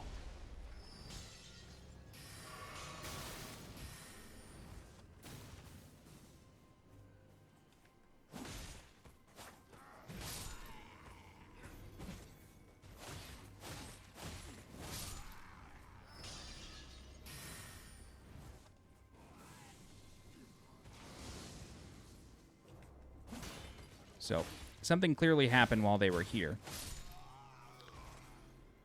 Someone drove them mad. Maybe it was the tower. Maybe it was someone else. But what are they guarding? They're guarding Shabriri's woe, which is the talisman. His talisman reads, disturbing likeness of a man whose eyes have been gouged out. The corners of his mouth are upturned and in an almost flirtatious manner. Constantly attracts enemies' aggression. It is said that the man, named Shabriri, had his eyes gouged out as punishment for the crime of slander, and with time, the blight of the flame of frenzy came to dwell in the empty sockets. It's weird that he has his eyes gouged out due to slander, because slander is speaking, right? You spread rumors. Little interesting. All right, so before we head up the hill any further, I do believe that there is a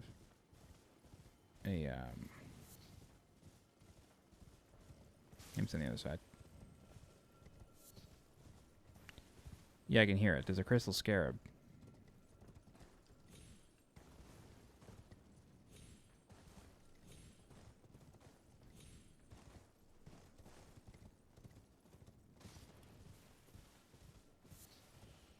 Oh, God.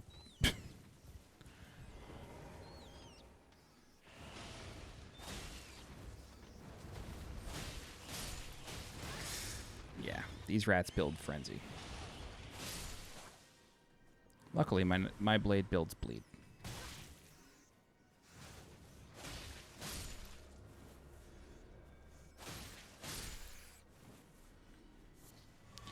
An Eye of Yellow. 3 of them, actually. It's quite valuable. Eyes of Yellow are required to craft the boluses that heal... oh, that's Crystal Scarab, I heard, I guess. They are required to craft the boluses that heal Frenzy. So, that's what those are for.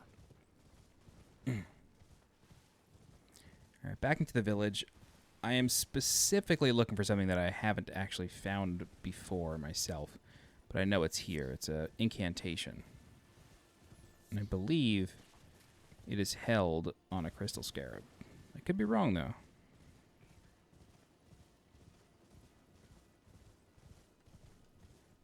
Well, in any event, let's continue.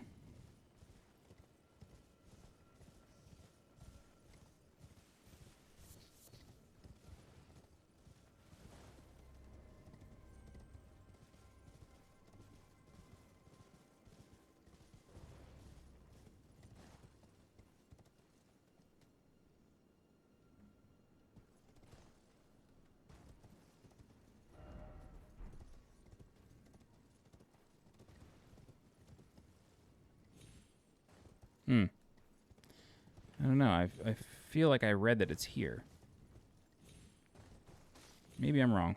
I don't know. Is it along a rooftop?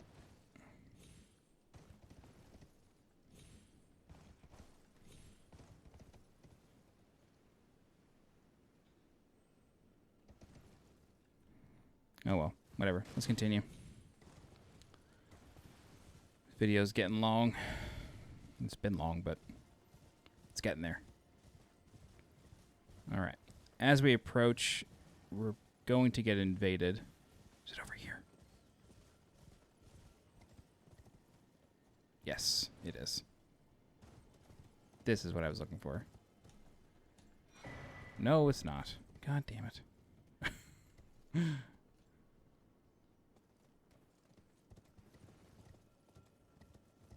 Just looking for an incantation. It's the Cyclops incantation. We get to shoot a beam at your face. All right, I'll look it up once we're done. Okay, so this church is a little cursed.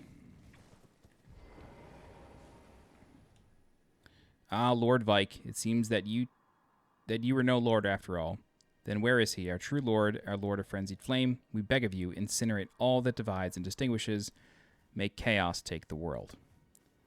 We're going to get invaded by one of the strongest invaders in the game, Vyke. It is believed that Vyke is the cover character. So this is Festering Fingerprint Vyke. He actually invades down here. Never mind, he Where the hell was he? So weird. It is believed that he is the cover art character. Okay, just give me the madness. That's fine.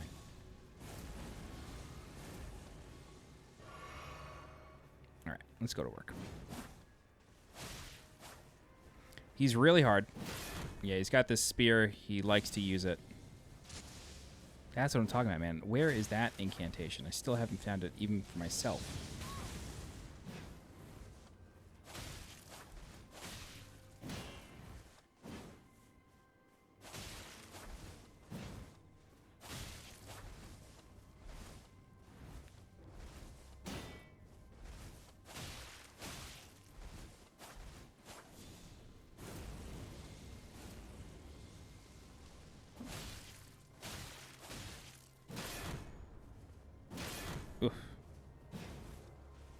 Nope.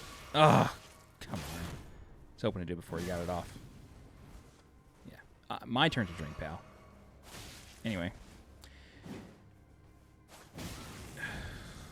Might be dead. It's weird. You gave me madness, but I didn't, The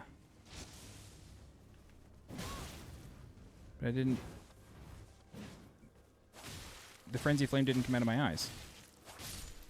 Cool. So that is Vyke, and then he drops a Fingerprint Grape, which is a major key item, alongside Vyke's War Spear. And here inside the Church of Inhibition is a maiden. There was a Twitter thread either today or yesterday that spoke about this maiden. This appears to be Vyke's maiden.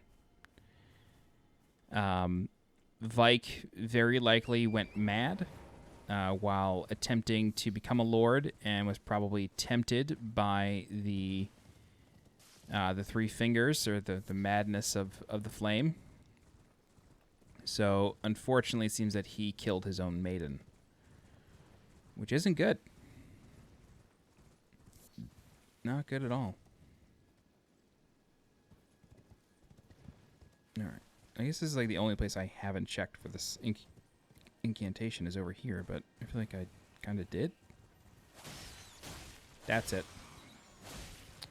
Son of a bitch. Get back here. Frenzied Burst. The Scott Summers incantation. All right. Cool. So that's it for Frenzied Flame Village. There is a puzzle tower over here that we can't actually solve just yet, but I will show it to you. I think there might be a way to get into it, you know, through unconventional means, but I don't know. Not really my bag. We will be able to solve it after we finish the dungeon of Academy of Raya Lucaria, though. A cuckoo giant will spawn over here. Yep, there he is.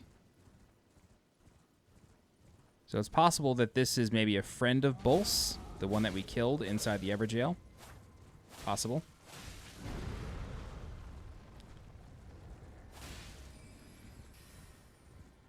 Yeah, he's got the glint blade phalanx over here.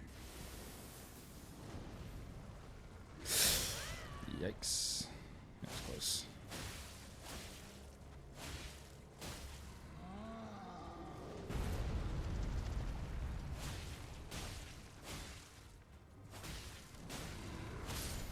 Cool. Drop anything? He's a kill once enemy, so I'm curious. No. All right. So inside of this tower, we can actually get inside, but can't do anything. It's locked. This is the converted Fringe Tower. Oh my god. This hint says, may erudition light the way.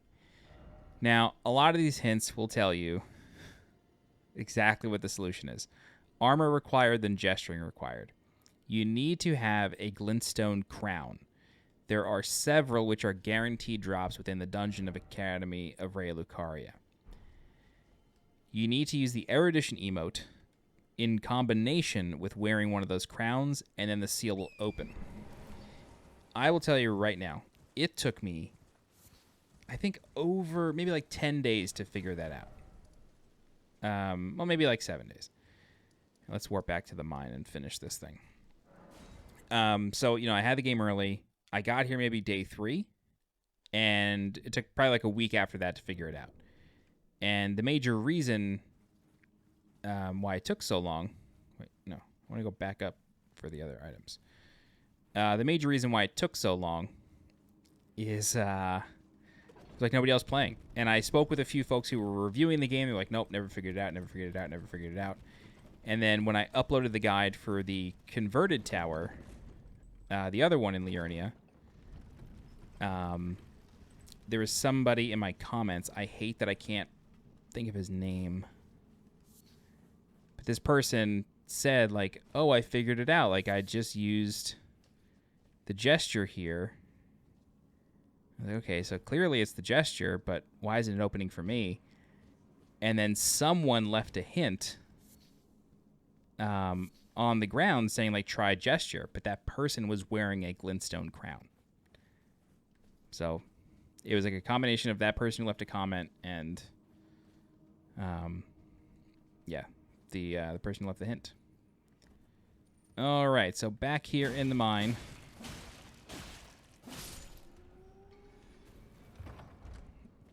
Can finish this place. I don't even know who the boss is. I have a weird feeling it's a Falling Star Beast. I have a weird feeling it's a Falling Star Beast, and I hate those things. Raya Lucaria Academy Tunnel. Maybe it's one of the crystal ones. I'll look it up. Oh, this mine is huge. I forgot about this place. This mine is big. All good. We'll get through it. And this will be the last thing we do in this walkthrough. It's going to be like 2.5 hours. I'm going to set it to upload, and then I'm going to go to sleep. It's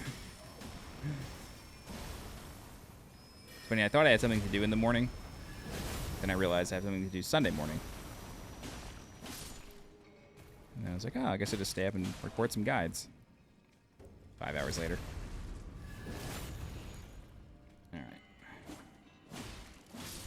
Cool.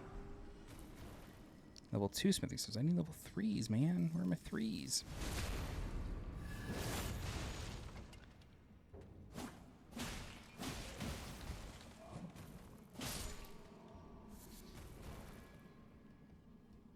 Alright, we will activate this elevator in a little bit.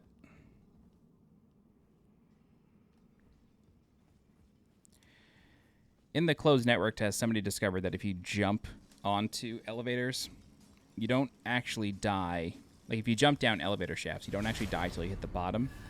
But you actually die, like, a few frames after you hit the ground, which means that you can depress the switch and then die. So it's like a way to shortcut elevators, but I haven't actually tried it in the retail game, so I don't know if it works. Basically, you just jump and then line yourself up dead center.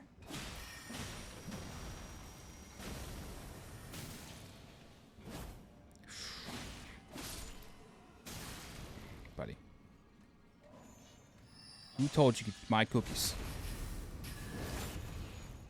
There's another one down there. This isn't good.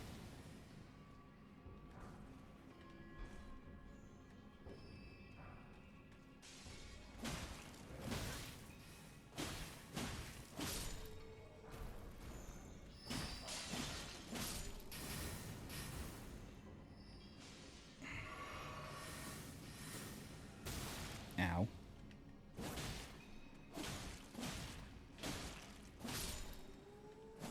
Cool.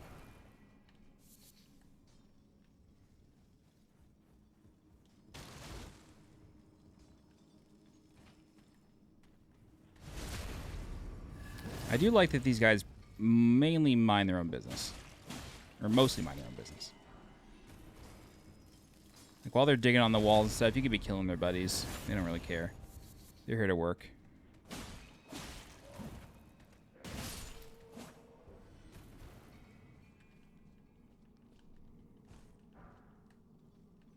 There, my level 3 is nice. Alright. that. A couple guys over here.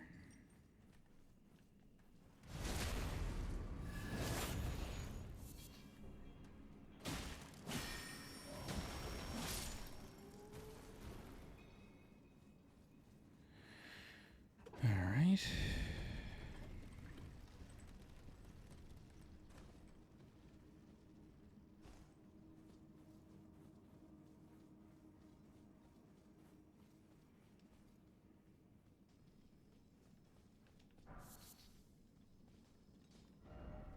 How about no? Just gotta adjust. Ow. I got a work from home stipend for my starting a job at Riot for full time. I may use it to buy a new chair when I move to California. This chair. I bought it for Elden Ring, and I feel like I've already killed it. I'm not like a giant guy or anything. Like, I'm definitely overweight, but I weigh 250, 6 foot, but I don't know. I think I'm just buying bad chairs. I need like a Herman Miller or something. Steel case. Like a real adult chair. These bad gamer chairs from Staples for $120. Although what's funny is I did get the warranty, but I don't think it means I could just return it. Okay, almost done. Almost done here.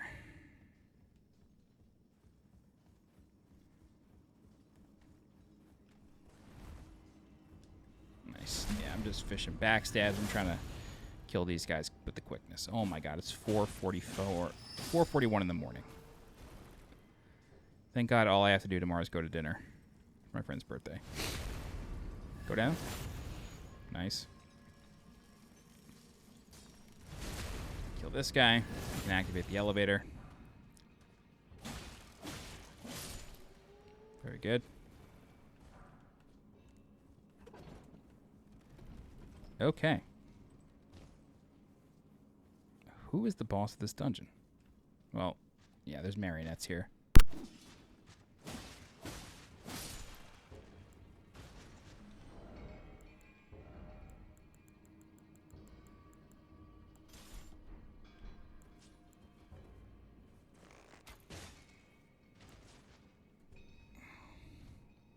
Trying to remember what the boss of this dungeon is. I don't think I can.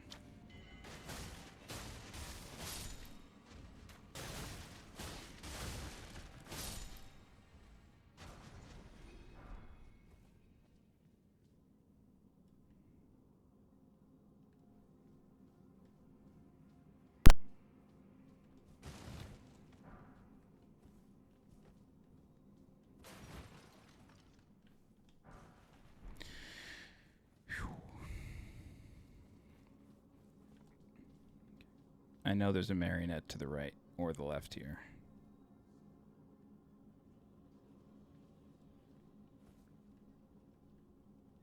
No? Yes.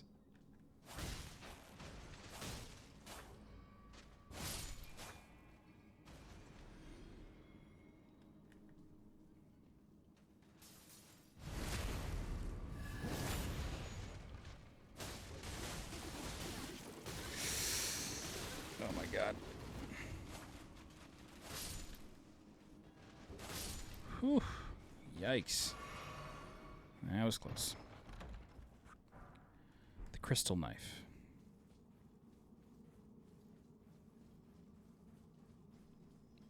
I also believe that I read that crystal weapons will quickly destroy a Crystalian enemy.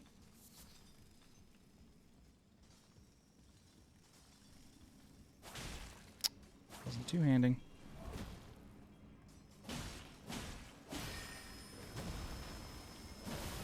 Thanks. Oh shit. Bad news. Bad news bears. Yep, I was just trying to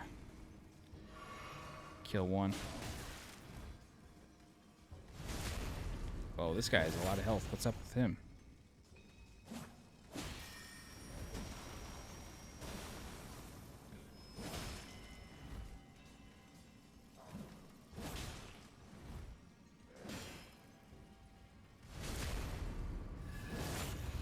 It's this big old deal. Oh, rude.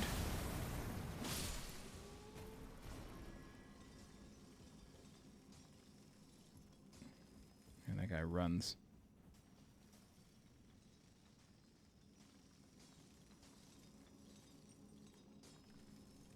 Yep.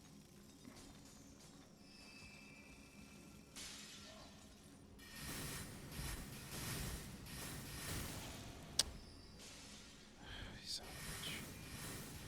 I'm just trying to go to sleep, man. Well, I was lucky. Yeah.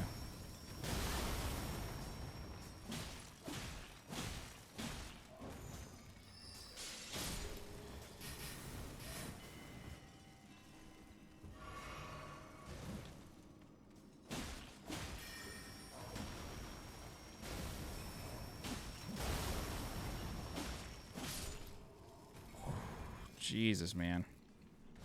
Lots of resources in here. Lots of +3s, but mother of God, there's a lot of enemies. I don't know what I was trying there.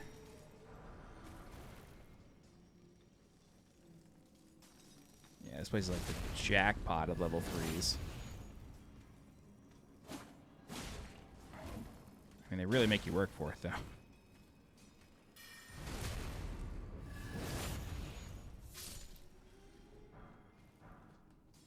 I really like in this game how you like actually go into mines and pull the smithing shards off of the wall. I think that's so cool. Like that's how you bring a game to the next level. You know, like I know that's not a unique, brand new concept by any stretch of the imagination. But for a From Software game, that's pretty neat.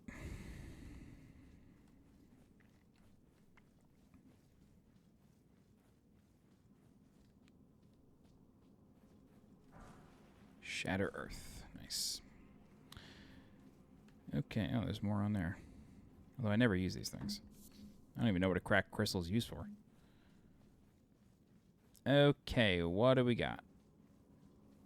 Another elevator. I think this goes right down to the boss, though.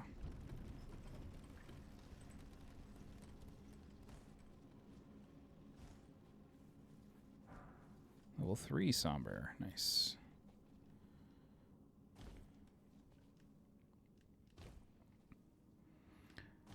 Whew. Yep, right to the boss. Okay.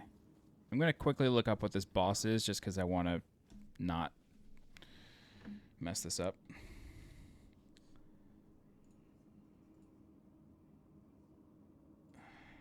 Crystal Tunnel. It's a Crystalian. Okay, so get out a strike weapon, such as a flail. Anything in the strike category.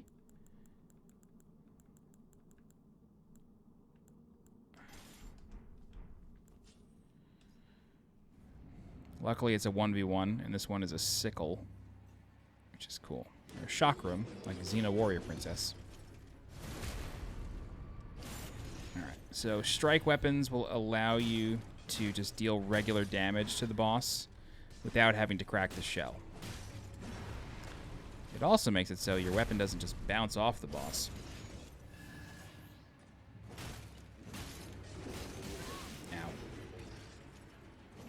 They make a funny noise.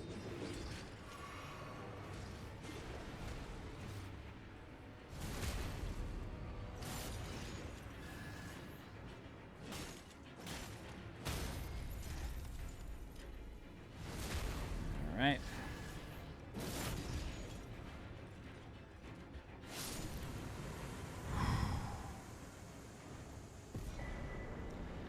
Wow.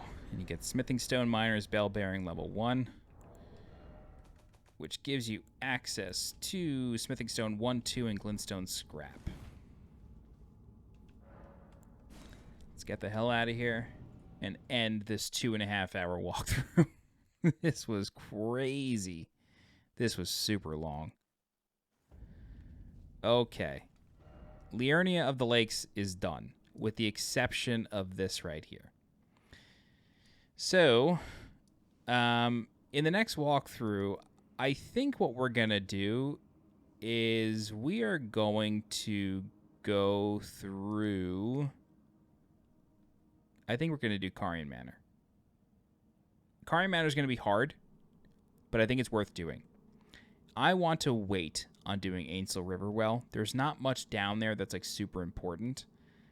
The reason I want to wait is because you can see it from another angle much later on in the game, and I want to see if you can see something. That's like the major reason I'm waiting. I want to see if you can see one thing. So we'll do that one later. We got so much upgrades, so we'll do Carian Manor next time. And then the only other thing that isn't finished is this, the ruin-strewn precipice. So we'll do that after the dungeon. That'll be our route to, well, maybe. Okay, anyway. Let's go back, upgrade, level up, and then we're done.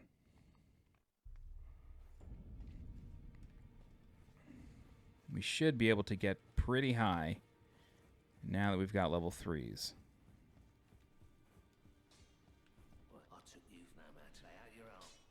Lay out your arms then.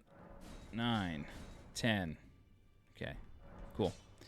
The other thing I need to do is I forgot to do this last time, but after the 4 belfries, we took the teleporter that brought us here back to the Chapel of Anticipation, and then we got the Stormhawk King. Yeah, we got the Stormhawk King. That key item you give to Nefeli Lu. So this, for the most part, completes her questline. After we kill the boss in the capital, the last boss in the capital, we're able to finish Nefeli Lu's questline. And it finishes Nefeli Lu's questline, it finishes Kenneth Height's questline, and then it also finishes Gostok's questline. So really important that you give that to her. But she will sit there until you do the next step. Okay.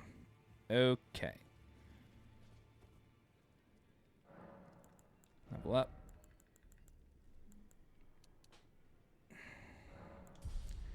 Cool. All right, that's going to do it. So next time, we are going to go through Carian Manor. It's going to be its own walkthrough. This place is it's not a legacy dungeon, but it's kind of long. So we're going to do Carian Manor. We'll do the little place after it. There's a lot of story going on there. And then we'll come down here and do this like little graveyard. There's an Ever Jail, I think, like right here, maybe over here. But yeah, it's mostly Carian Manor, 3 sisters, and then outside of Carian Manor. And then we'll also solve the painting that we found. So yeah, we'll do that next time. That's it for now. It's 4:52 in the morning. I am done. This is definitely one of the longest videos I've ever made. I'll give a shout out to my channel members. Thank you very much to John Aldrich, Tammy Skinner, Hector J. Estrada, Joe Saunders, Daniel Cockriel, Brian Brubaker, Spencer Young, Charles Jan, Phoenix Loader, The One and Only Me 123, Joshua S., Dan Al, Tiptoe Water 12, Jude Lazowski, B-Tide, The Old One, and Good Luck. Thank you very much to my channel members. If you have any questions, please feel free to leave a comment. I'll do my best to help you out. If you're looking for more guides for Elden Ring, please subscribe to the channel so you get alerted when new guides go live. If you're interested in supporting the channel monetarily, please consider becoming a channel member by clicking the blue join button below this video. Don't forget to follow me on Twitter and join my Discord. The links for those are in the description below. As always, I'm SweetJohnnyCage. Thank you so much for watching, and I'll see you next time. Bye-bye.